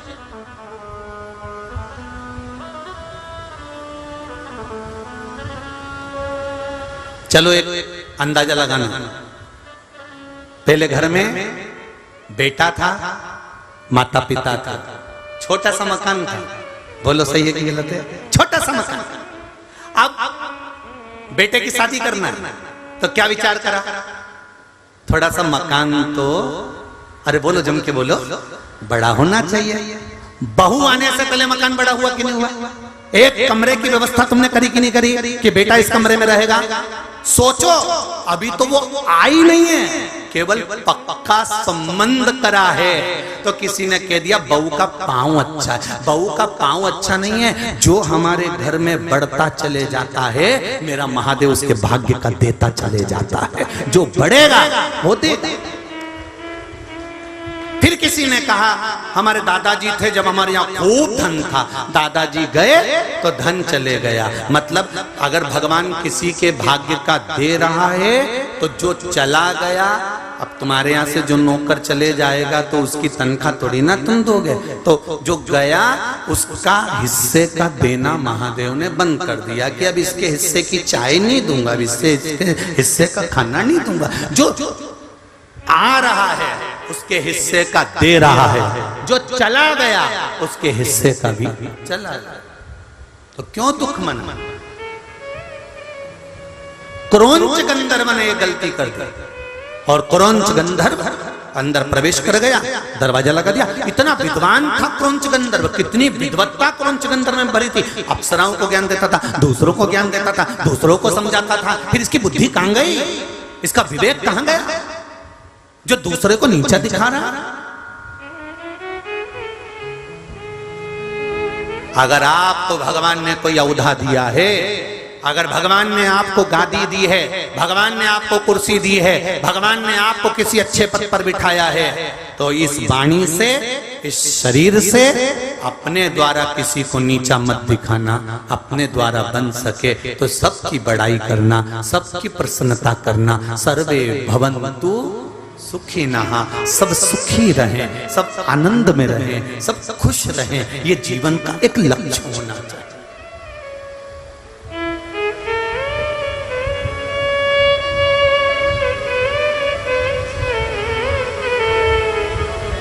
अपने मन से आप भगवान का गुणगान करो। मत बुरे कर्म कर बंदे वरना पछताएगा, भगवान की आंखों से तू बच नहीं पाएगा, तू बच नहीं पाएगा। महाराज, दुकान पर, नौकरी में जो कमाया वो परिवार के लिए कमाया। 7 दिन हिंगोली में जो तुम ये बैठ कर कथा सुन रहे हो, शिव मंदिर में जाकर 1 लोटा जल चढ़ा रहे हो, ये पुण्य तुम्हारा परिवार के लिए नहीं, ये अपने लिए है। 1 लोटा जल जो तुमने चढ़ाया है, ये कब काम आएगा ये आपको मालूम पड़ जाएगा। तब आप कहोगे कि जैसे इनने लिखा कि हमने 1 लोटा जल का क्या महत्व है, हम समझ गए, वो जान गए क्या महत्व है जल का, क्या महत्व है शंकर जी के मंदिर जाने का, क्या महत्व है बेलपत्री चढ़ाने का, क्या महत्व है चावल के दाने को समर्पित करने का। चावल के दाने का एक पत्र आया चावल के दाने का, वो भी सुन देख।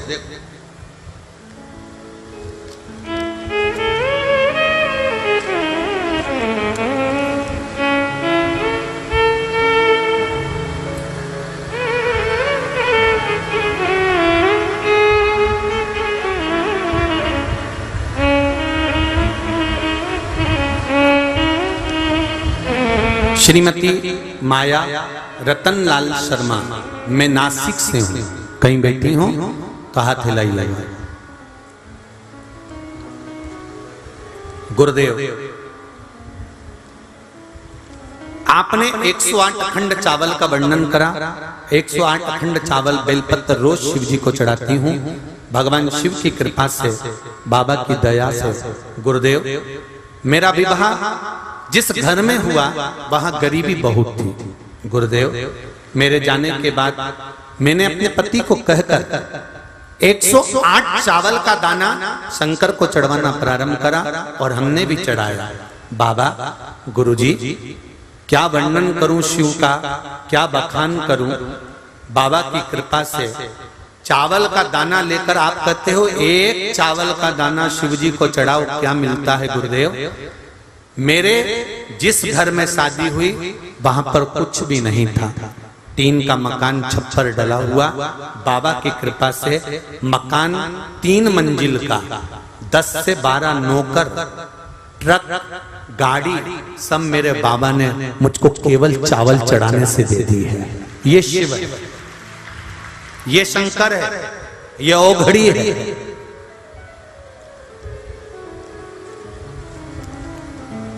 बाबा, मेरी लड़की को 3 कन्याएं, लड़का नहीं था। कितने डॉक्टर का इलाज करा लिया, पर डॉक्टर का इलाज चालू था। 4-5 लाख रुपए खर्च कर दिए, सब टेस्ट कराए तो भी नहीं था। तब उससे भी चावल का दाना चढ़वाया और शिव जी की आराधना करवाई। बाबा की कृपा से उसके यहाँ भी पुत्र रत्न की प्राप्ति हुई। ये शिव है, ये शंकर है।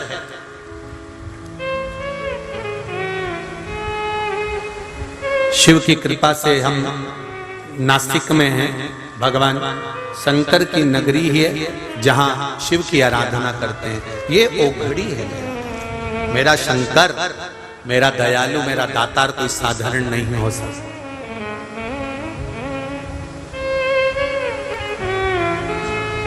हम तो एक ठेला चलाने वाला है ना, उसको भी कहेंगे कि ठेला चलाने जाओ, पर इससे पहले 1 लोटा जल चढ़ा जाओ। बेलपत्री नहीं है ना, जो शिव जी पे चढ़ी हुई बेलपत्र है ना, उसी को उठाओ, धो, चढ़ा, वही चाहिए। उसका फल कितना है, उसका आनंद कितना है। मेरे भोले तेरी नौकरी सबसे बढ़िया है, सबसे खरी। ओ भोले बाबा तेरी नौकरी सबसे बढ़िया है, सबसे खरी। जब से तेरा गुलाम हो गया, तब से मेरा भी नाम हो गया। जब से तेरा गुलाम हो गया, तब से मेरा भी नाम हो गया। वरना औकात क्या थी मेरी, सबसे बढ़िया है, सबसे खरी। ओ मेरे भोले तेरी नौकरी सबसे बढ़िया है, सबसे खरी। मेरी किस्मत का जब गुल खिला, तब जाकर के ये दर मिला। मेरी किस्मत का जब गुल खिला।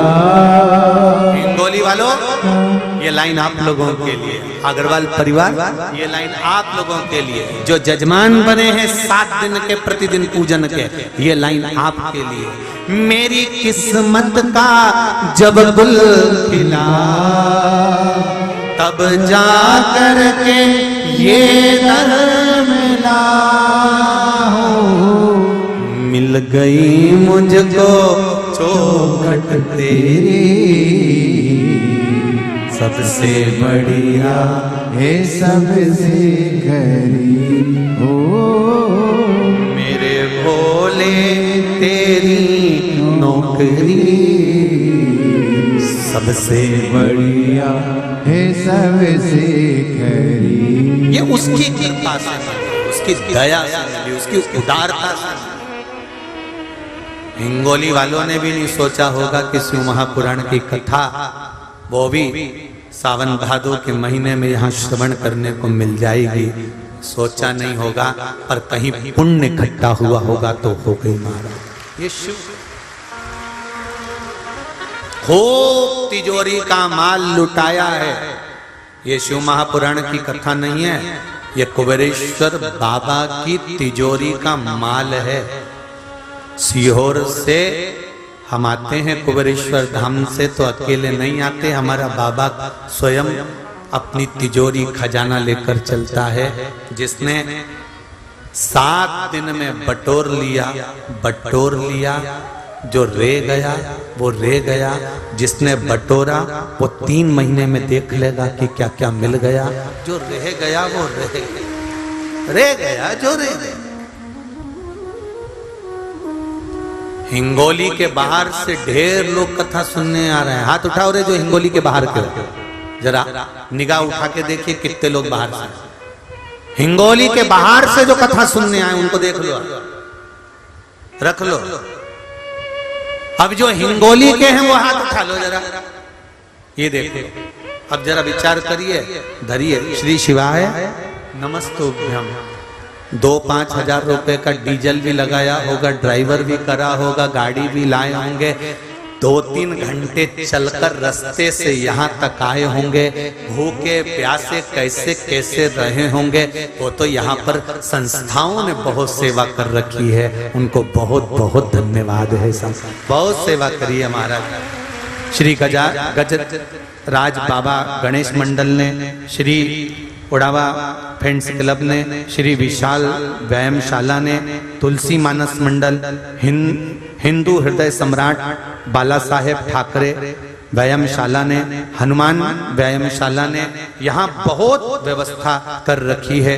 मारवाड़ी युवा मंच हिंगोली ने निशुल्क सेवा रहने की, भोजन की निशुल्क व्यवस्था और सुबह दोपहर शाम चाय भोजन की व्यवस्था निशुल्क रख रखी है। इतनी सेवा यहाँ के जो लोगों ने करी है, धन्यवाद देता हूँ आपको, बहुत बहुत साधुवाद। और मेरे युवान बेटा बेटी जो सेवा में लगे हैं, लड़के जो युवान बेटा बेटी लगे हैं, जो अपना दुकान छोड़कर यहाँ भोलेनाथ की सेवा में लगे हो, चिंता मत करना। मेरा शंभू, तुमने उसको समय दिया है, वो तुम्हारे लिए समय निकाल कर दौड़ कर आएगा, ये निश्चित है, ये निश्चितता है। केवल शिव पुराण लेकर नहीं आए, कुबेरेश्वर बाबा खुद खजाना लेकर आता है। जिसने बटोर लिया, जो रह गया वो रह गया। आस्था चैनल के सामने बैठकर, फेसबुक यूट्यूब के सामने बैठकर कथा सुन रहे हो, ये अंदाजा लगाकर सुनना कि मेरा बाबा मेरी झोली भरेगा और एक ना एक दिन मुझे भी शिव महापुराण की कथा में बैठने का मौका मिलेगा। मेरा बाबा मुझे बिठाएगा, ये विश्वास है।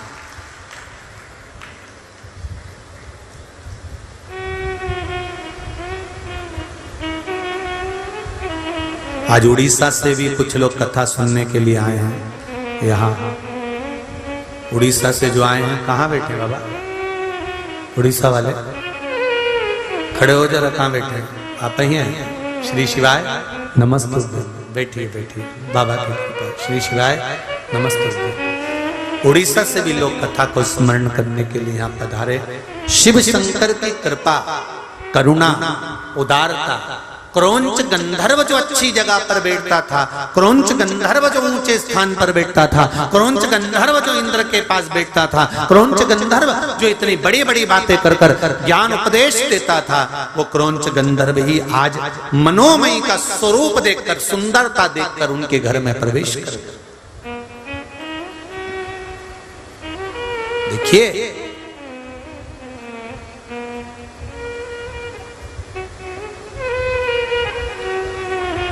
नयन बहुत पाप करवाते, नयन बहुत पाप करवाते हैं। एक बगीचे में संतरे देखे आंख ने, किसने देखे? आंखों ने। लालच जाग गया जीवान को, जीवान ने कहा मन को, मन ने कहा पांव को, चलो। पांव गए वहां, पांव चढ़ गए ऊपर, पांव ने कहा हाथ से तोड़ लो, हाथ ने तोड़ा, लेकर नीचे आए।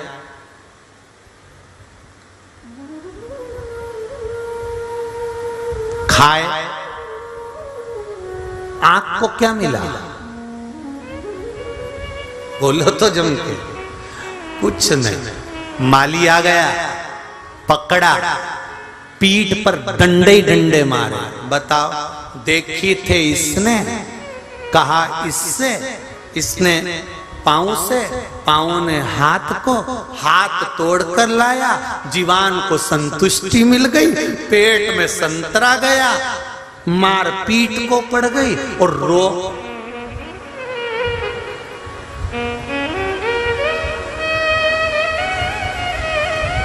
आंख ने पूछा, मुझे तो खाने को भी नहीं मिला, फिर मैं रो क्यों रही हूं? तो संत ने कहा, देखा तू नहीं था इसलिए रोना तुझे ही पड़ेगा, दूसरा नहीं। देखा है इसलिए रोना तुझे पड़ेगा।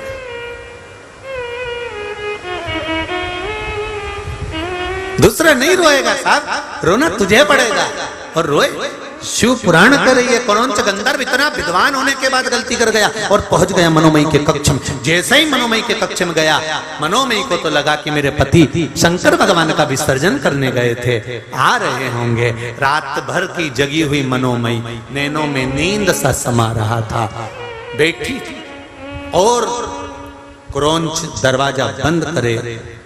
इतनी देर में बस द्वार बंद हुआ था और मनोमयी का हाथ क्रोंच गंधर्व ने पकड़ा था।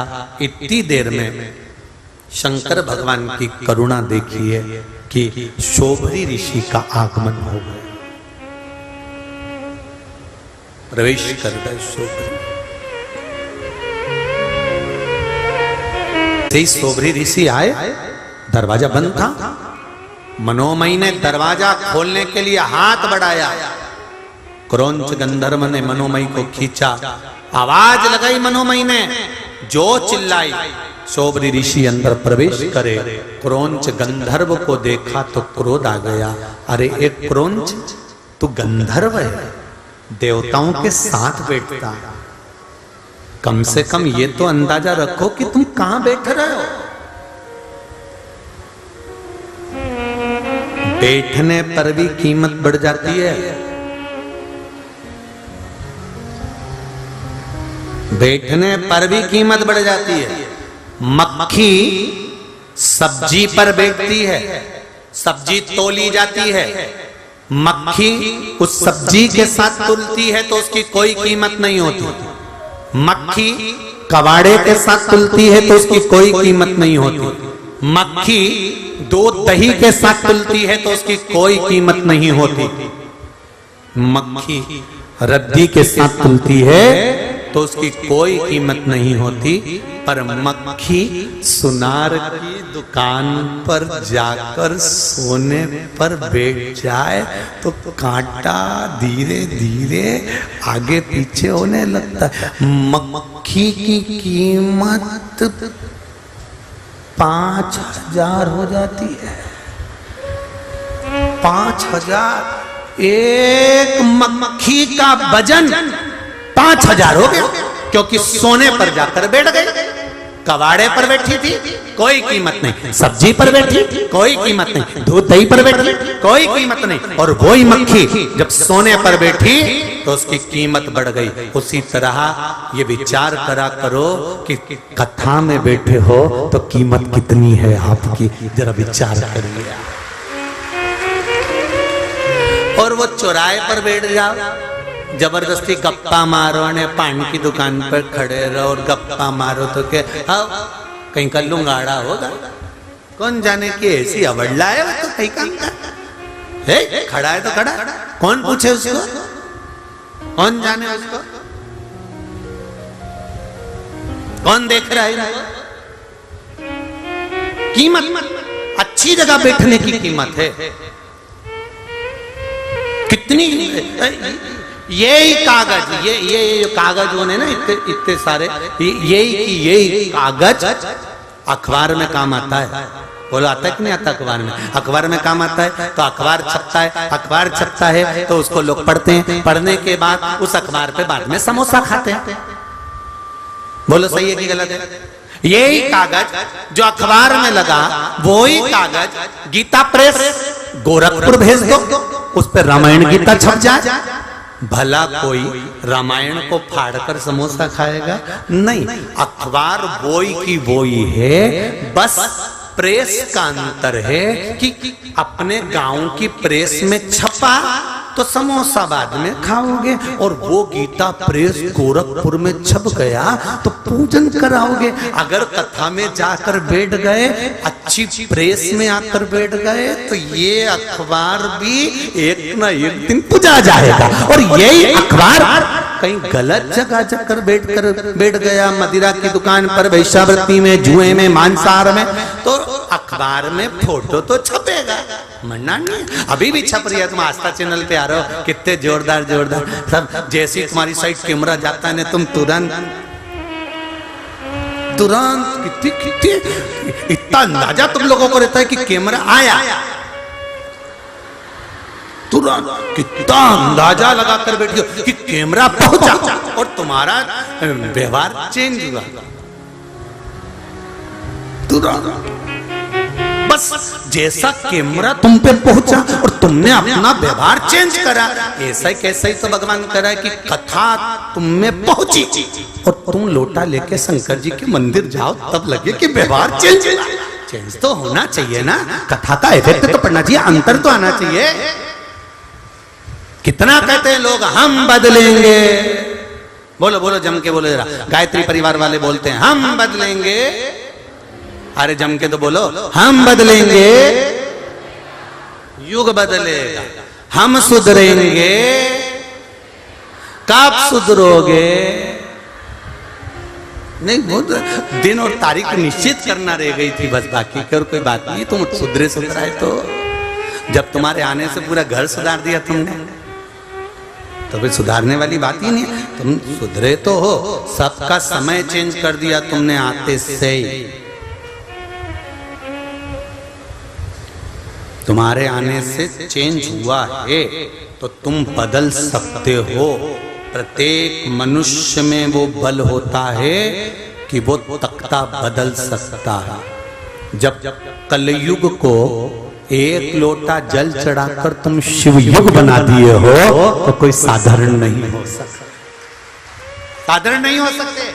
आज गांव गांव में, नगर नगर में, शहर शहर में, मोहल्ले मोहल्ले में, छोटे से छोटे शंकर मंदिर में भी जरा जरा से बच्चे स्कूल की ड्रेस पहनकर लोटा जल चढ़ा रहे हैं। तो ये कलयुग नहीं, ये शिव युग है। नवयुवक बच्चे सिर पर त्रिपुंड लगा रहा है, बेटा बेटियों को शर्म नहीं आ रही गले में रुद्राक्ष पहनने में, क्योंकि उनको मालूम है अगर गले में रुद्राक्ष होगा तो किसी की हिम्मत नहीं, बल देता है शंकर का रुद्राक्ष। शिव का वो रुद्राक्ष बल प्रदान करता है। कई माताएं पूछती हैं हम मंगल सूत्र पहनते हैं तो क्या रुद्राक्ष? मंगल सूत्र के साथ में रुद्राक्ष का एक दाना भी अगर आपके साथ में है तो ये निश्चित है कि तुम्हारे गले का मंगल सूत्र कभी नहीं उतरेगा, ये निश्चित है। रुद्राक्ष कोई साधारण है क्या?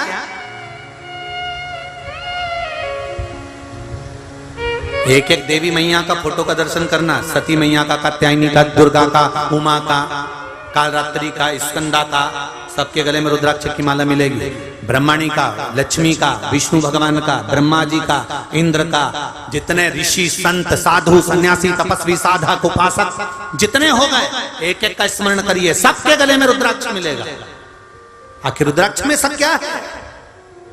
कहा सामने अगर काल भी आ रहा है तो रुद्राक्ष आपके गले में है तो कुछ देर तो वो काल से भी लड़ लेगा।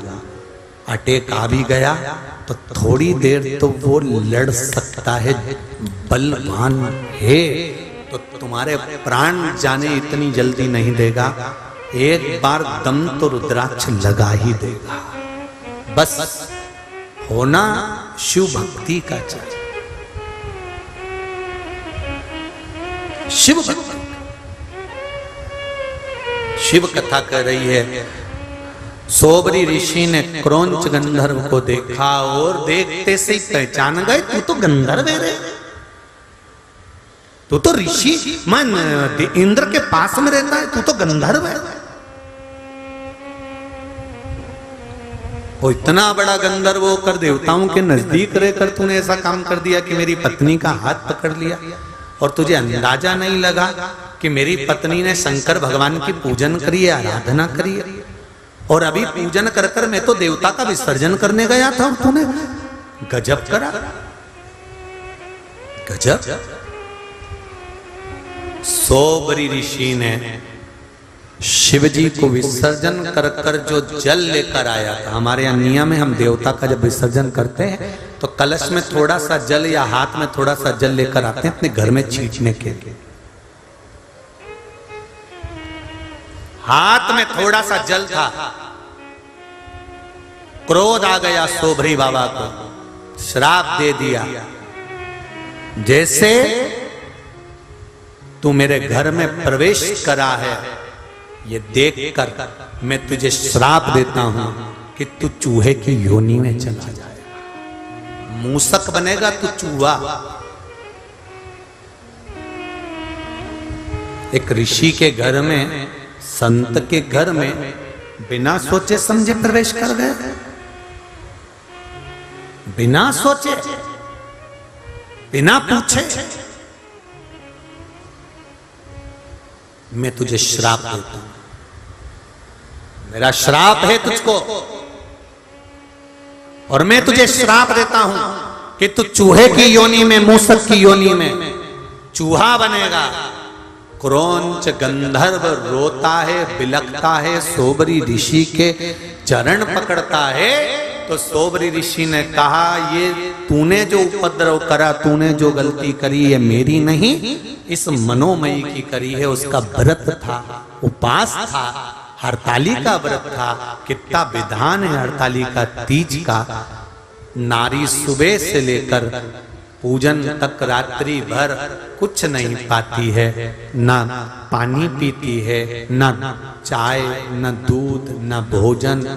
यहाँ तक मुख में थूक राल भी आती है तो नहीं निकलती है, इतना उस व्रत का विधान। पाटे पर केले का पत्ता रखकर शिवलिंग का निर्माण करती, पार्वती जी का निर्माण करती, गणेश जी का निर्माण करती, विद्वान ब्राह्मण को बुलाकर पूजन करवाती।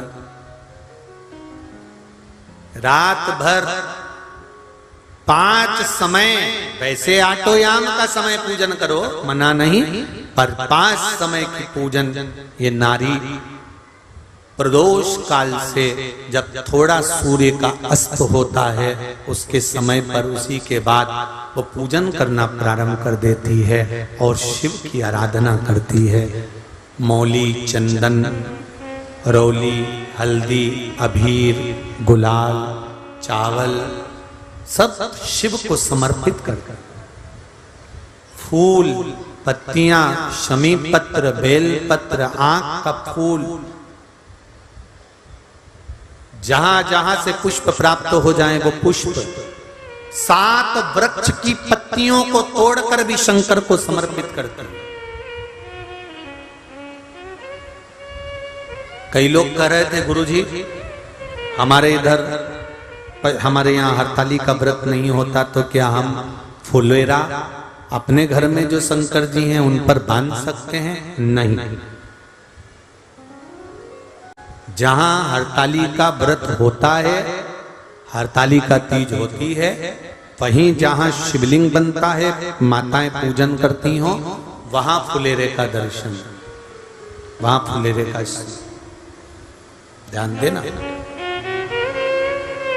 और हरताली का तीज का व्रत माताएं करती हैं, बेटियां करती हैं। अगर किसी कारणवश माता व्रत नहीं कर पाती, उसका स्वास्थ्य खराब हो गया या कोई कारण हो गया, तो उस व्रत को उसके पति को करना चाहिए।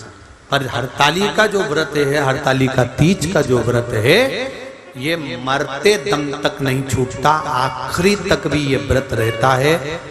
इस व्रत को छोड़ा नहीं जाता। इसलिए फुलेरे का दर्शन ऐसा नहीं है कि आप अपने घर में बांध लो और एक बार बांध लिया, कथा सुनकर के सियोर वाले महाराज ने कथा सुनाई तो बांध लिया, ऐसा नहीं। जहां शिवरात्रि का, जहां हरताली का पूजन होता है, जहां हरताली का तीज का पूजन होता है, वहां फुलेरा बंधना चाहिए। हाँ, शंकर भगवान के मंदिर में फुलेरा मंदिर के अंदर बांध सकते, फिर कोई मना नहीं, उसका दर्शन आप कर सकते, उसका स्मरण आप कर सकते। दूध, दही, शहद, घी, शक्कर पूजन की थाली में सब रखकर शंकर भगवान के वस्त्र, नारी का अखंड सौभाग्य की सामग्री, वस्त्र आदि रखकर शिव जी का पूजन कर, संकल्प कर, हरताली का तीज की कथा पढ़ भगवान शंकर का स्मरण किया जाता।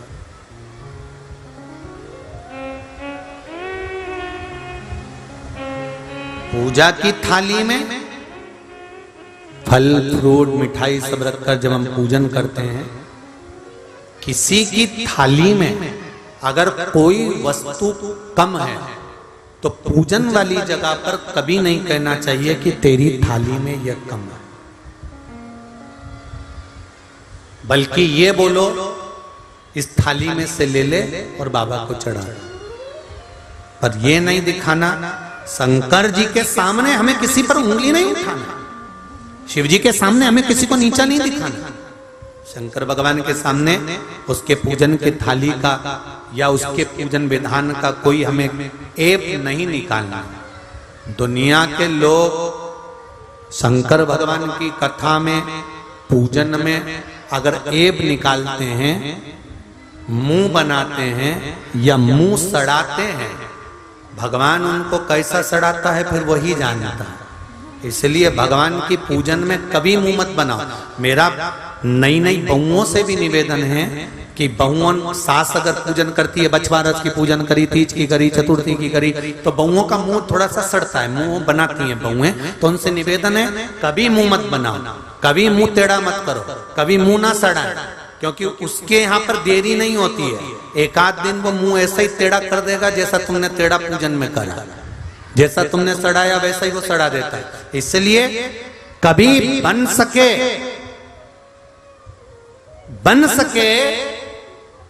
तो किसी कार्य में हाथ अड़ाओ, हाथ आगे बढ़ाओ कार्य के लिए, अच्छे कार्य के लिए, पर अच्छे कार्य में अपना पांव मत अड़ाओ कि मैं ये नहीं होने दूंगा, मैं ये नहीं करने दूंगा। अच्छा करे करो। सास कर रही है ना पूजन, सास ने बोला ना बहू हरतालिका तीज है, ले मेरा फुलेरा तैयार कर दे। हाँ मम्मी मैं कर दे, प्रसन्न चित्त से करो, अच्छे दिल से करो, आवाज बढ़ाओ, अच्छे दिल से करो, प्रसन्न चित्त में करो, मन से करो ना, उसको स्वीकार, अच्छे दिल से करिए, आप प्राप्त होगा।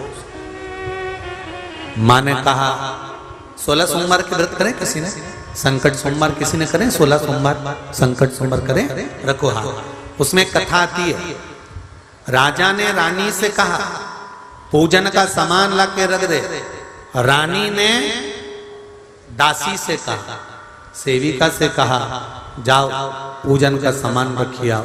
और उस रानी को दर दर की ठोकर खाना पड़ी थी। सुनिए ना 16 सोमवार की कथा, संकट सोमवार की। उस रानी को दर दर की ठोकर खाना पड़ी थी। शिव महापुराण की कथा कहती है अगर बहू को मौका मिले, बेटियों को मौका मिले, घर के किसी व्यक्ति को मौका मिले कि शंकर जी के लिए ये सामान लाना है, खुश होकर लाइए, प्रसन्न होकर लाइए। हाँ मम्मी मैं कर देती हूँ, हाँ माँ मैं कर देती हूँ, मैं तैयारी कर देती हूँ, मैं ये काम कर देती हूँ, मैं इसको कर देती हूँ। प्रसन्न होकर, आनंद के साथ, प्रसन्नता के साथ उसको करो। और जब आप किसी कार्य को प्रसन्नता से करेंगे, भगवान उसे स्वीकार करेगा। क्रोंच गंधर्व से शौबरी ऋषि के जैसे ही चरण पकड़े, चरण पकड़ते से ही शौबरी ऋषि ने कहा मेरे चरण पकड़ने से तुझे मुक्तता मोक्षता नहीं मिलेगा, तू इस चूहे की योनि से, इस मूसक की योनि से नहीं छूट पाएगा। तो मुझे करना क्या? कहा मनोमयी के चरण पकड़ ले। जिसने पूरी रात जागकर तप किया, साधना करी, पूजन करी, शिव की आराधना करी, तो उसके चरण पकड़, उसके चरण जब पकड़े क्रोंच गंधर्व ने, तब मनोमयी ने कहा क्या बात है गंधर्व, गलती हो गई है तुमसे, पर आगे से ये गलती ना हो। मैं तुम्हें वर देती हूं, मेरे पति ने तुमको चूहा बनाया है, मूसक बनाया है। प्रत्येक जन्म में पत्नी मिलेगी, बच्चे मिलेंगे, कुटुंब मिलेगा, कबीला मिलेगा, नाते रिश्ते सब कुछ प्राप्त होंगे। प्रत्येक जन्म में भोजन भी मिल जाएगा, पर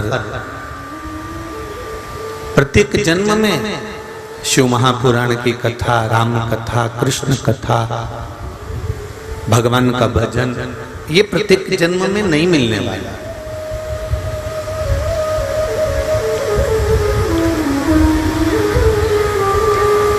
बड़ी मुश्किल से नर तन मिला है, ये गवाने के काबिल नहीं है। ध्यान हरि का हृदय से न भूलो, ये भुलाने के काबिल नहीं है। बड़ी मुश्किल से ये मानव का शरीर मिला है, बड़ी मुश्किल से ये नर्तन मिला, और इतनी मुश्किल से अगर नर्तन मिला है, इतनी मुश्किल से यदि मनुष्य का शरीर मिला है और उसको यूं ही गवा दें हम, ऐसे ही छोड़ दें हम, तो हमारा जीवन व्यर्थ है।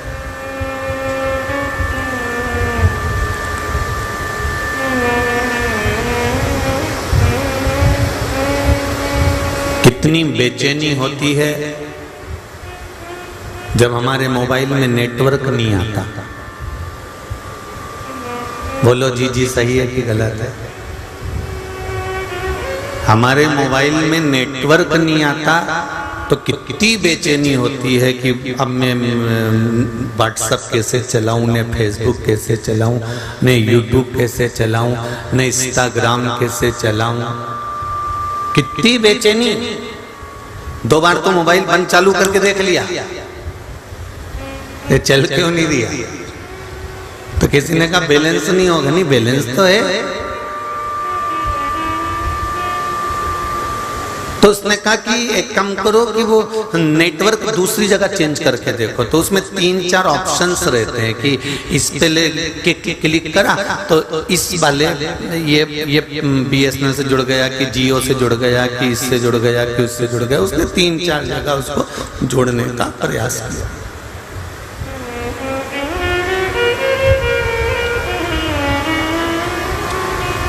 इसके बाद भी अगर बैलेंस, इसके बाद भी अगर नेटवर्क नहीं मिल रहा तो फिर मन में सोचा एक काम करती हूँ, अपनी बिल्डिंग में जो दुकान वाले का वाईफाई लगा है ना, उससे कनेक्ट कर लेती हूँ। और बिल्डिंग में दुकान वाले का वाईफाई लगा था, उससे कनेक्ट कर लिया। परंतु वो कनेक्ट कर तो लिया, अगर तुम्हारे मोबाइल में नेटवर्क आ रहा होता तो तुम मोबाइल कहीं पे भी लेके चले जाओ, तुम्हारा नेटवर्क रहता तो तुम व्हाट्सएप चला सकते थे। बोलो जी जी सही है? तुम फेसबुक यूट्यूब चला सकते थे। पर तुमने जिसकी बिल्डिंग में से, जिसके वाईफाई में से कनेक्ट करा है, तो वो केवल यहीं चलेगा, दूसरी जगह गए, बोलो जम के बोलो, बंद हो जाएगा। इसलिए अपने मोबाइल का नेटवर्क पूरा मिलना चाहिए, और मोबाइल का नेटवर्क के लिए सबसे मूल है कि आपका मोबाइल सही तरह से कनेक्ट हुआ कि नहीं हुआ, वो मोबाइल में देखना पड़ेगा। कई बार फंक्शन गड़बड़ हो जाते हैं, ऐसा होता है। हम मंदिर जाते हैं तब हमारे मन में शांति रहती है, हम तीर्थ जाते हैं तब हमारे मन में शांति रहती है, जब हम कहीं पवित्र स्थान पर जाते हैं तब हमारे मन में शांति रहती है, जब हम कथा में जाते हैं तब हमारे मन में शांति रहती है। और जैसे ही कथा में से निकल कर गए, जैसे ही मंदिर से निकल कर गए कि वाईफाई का नेटवर्क बंद हो जाता, फिर हमारे मन में शांति नहीं रहती। घर पहुंचे और फिर वही काम, लोभ, विषय, वासना, आसक्ति, तृष्णा। जब तक कथा में बैठे हो ना, तब तक तो ऐसा लगेगा बिल्कुल सियोर वाला महाराज बिल्कुल बेचारा कितना सही बोल रही है, एकदम जोरदार बोल रही है, बिल्कुल सही बोल रहा है। और जैसे ही यहाँ से निकले चप्पल पहन के, अब महाराज का तो काम ही यही है, वाईफाई गया। जो कनेक्ट करा था ना स्टेशन पे, जो कनेक्ट करा था तुमने बिल्डिंग पे से, जो कनेक्ट करा था दूसरे के वाईफाई से, वो वाईफाई का कनेक्शन कट गया और मोबाइल बंद हो गया। फिर घर पहुंचे, फिर फिर विचार करा कि अब मैं मेरा वाला मोबाइल देखती हूँ, और फिर खुद के भीतर का मोबाइल छाटना चालू करा, तो विचार करा नेटवर्क नहीं आ रहा, नेटवर्क नहीं आ रहा, नेटवर्क नहीं आ रहा। कभी कभी नेटवर्क आ जाता है एकदम, तो 2-4 मैसेज तो खुल जाते हैं, कभी कभी एकदम नेटवर्क आ जाता है। मैंने गलत काम कर रही थी, कोई झूठ बोल रही थी, इतनी देर में नेटवर्क आ गया, और आते से जैसे पकड़ते से इसके मन में आया, नीरे सियोर वाला महाराज ने बोला था ऐसा नहीं करना, अपने को ऐसा नहीं करना, और बता के और नेटवर्क गायब तुरंत।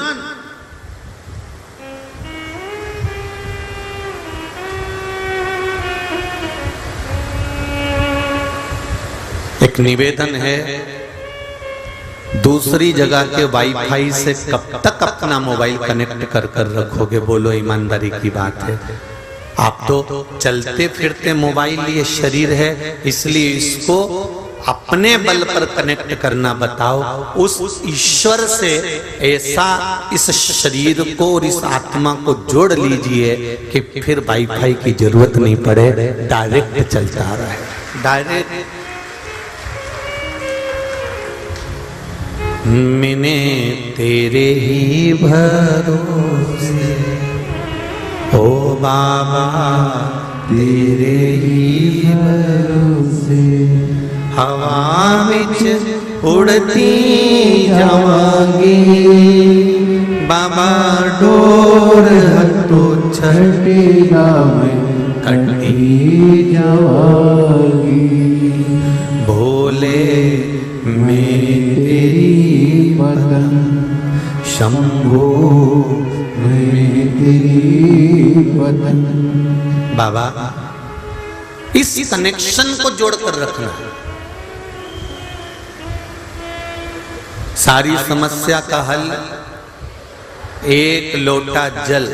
ये एक लोटा जल नहीं है, ये पूरा नेटवर्क है ऊपर से नीचे तक का। आप मंदिर जाती हो, एक लोटा जल समर्पित करती हो, वो एक लोटा जल समर्पित करना और उस जल का स्मरण करना कितना सुखप्रद होगा।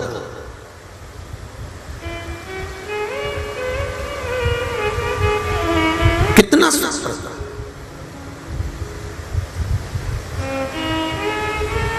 एक पत्र आया है, जरा ध्यान दीजिए।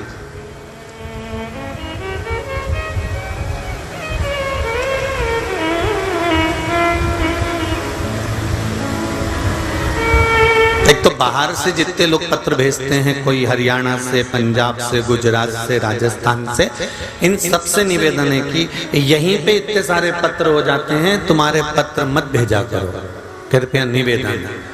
आपके क्षेत्र में जब कथा हो तो इन पत्रों को हम जरूर पढ़ें, पढ़ा इनको, ऐसा नहीं। और बहुत सारे जो बाहर से पत्र आए हैं उनका भी स्मरणों पर निवेदन है। यहीं का तो इतना सारा ढेर लगा है, तुम खुद देख लो, ये रहा। अब इतना सारा इनका पढ़ूं कि तुम्हारा पढ़ूं, ये बता। तो निवेदन है कि बाद में अगर आपका पत्र नहीं पढ़ेंगे तो आपको बुरा लगेगा, इसलिए निवेदन है कि यहीं के जहां कथा होती है वहीं के इतने सारे पत्र इकट्ठे हो जाते हैं, तो आप अपने अपने पत्र जो बाहर से उत्तरांचल, हिमाचल, यूपी, गुजरात, हरियाणा, आसाम, जगह जगह से, उड़ीसा, सब दूर से पत्र भेजते हो, तो थोड़ा ध्यान रखिएगा। श्री शिवाय नमस्ते। एक पत्र आया है, देखिए।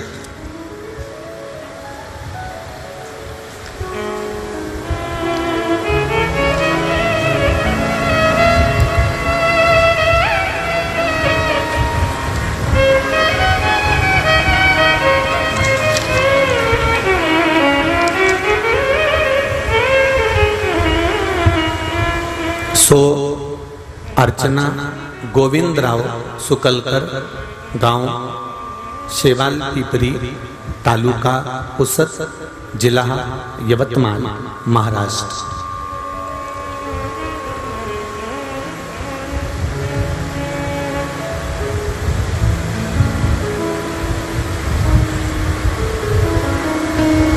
गुरुजी 2000, आप ही हैं, दोनों हाथ हिला दो एक बार। श्री शिवाय नमस्तुभ्यं। 2013 से नौकरी नहीं थी गुरुदेव, जब 2013 में नौकरी नहीं थी, बहुत अप्लाई किया, बहुत परीक्षाएं दी, सारा काम किया गुरुदेव। यहाँ तक कि 2014 में हिंगोली जिला परिषद में परीक्षा भी दी, पर नौकरी नहीं लगी। गुरुदेव जब सब दूर से हार गए, तब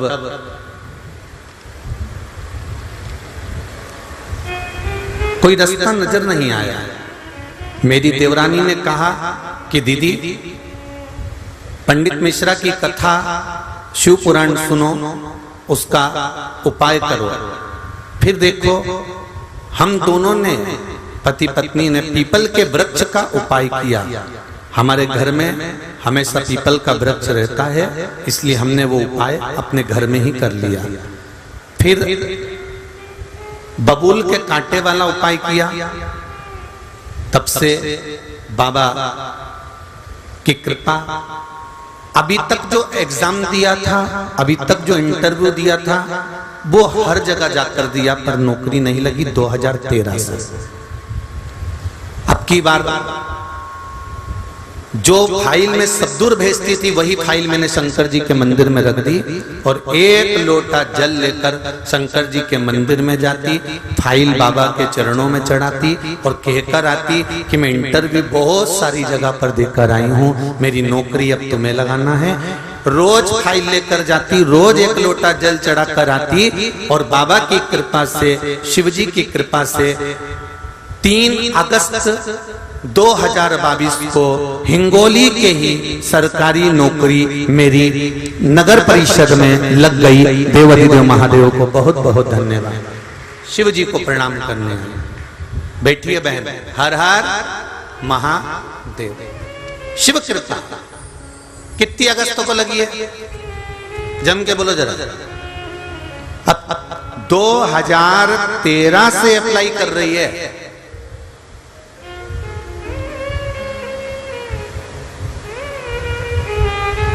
आप आए नहीं और सुबह हो गई, मेरी पूजा की थाली दरी की रह गई। हमारी अर्चना में, हमारी पूजन में, हमारी आराधना में एक पत्र और है, कुछ तो कमी होगी जो हम करते हैं, तो हो सकता है भगवान स्वीकार नहीं करता, पर शिव सुनता है। थोड़ी सी प्रार्थना अगर श्रेष्ठ हो। एक पत्र और आया है, देखिए। वैष्णवी भीम कोतवाल, सराफा, नांदेड़, महाराष्ट्र से। कहीं बैठी हो तो हाथ हिलाइएगा।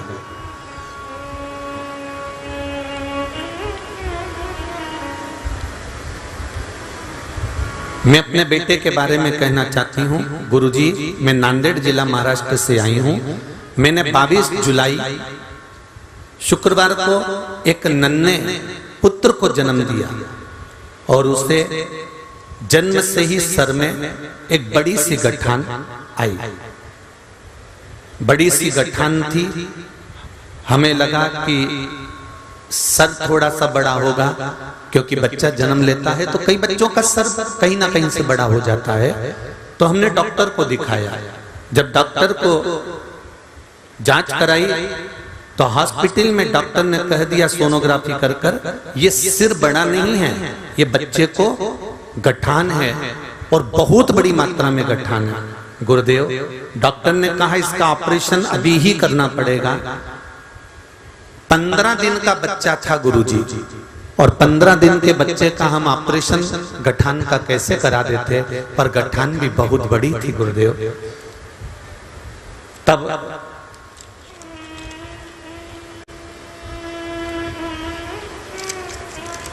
जब गठान बड़ी थी, ऑपरेशन का बता दिया। बच्चा 15 दिन का था, हमने ऑपरेशन नहीं करवाया। और हमारे कोई रिश्तेदार ने कहा शिव पुराण में बताया है 1 लोटा जल सारी समस्या का हल। तब 1 लोटा जल चढ़ाकर वो पानी हम उस बच्चे को पिला भी नहीं सकते, क्योंकि 15 दिन का बच्चा था। 15 दिन के बच्चे को ना पिला पाए, ना हम बेलपत्री उसको खिला पाए। तब हमने दूसरा उपाय सोचा कि शिवजी पे चढ़ाया गया जल जब इतना कारगर है तो क्यों ना हम इस बच्चे को हॉस्पिटल से लेकर चलते हैं और शंकर जी को ही चढ़ा देते हैं। गुरुदेव, हमने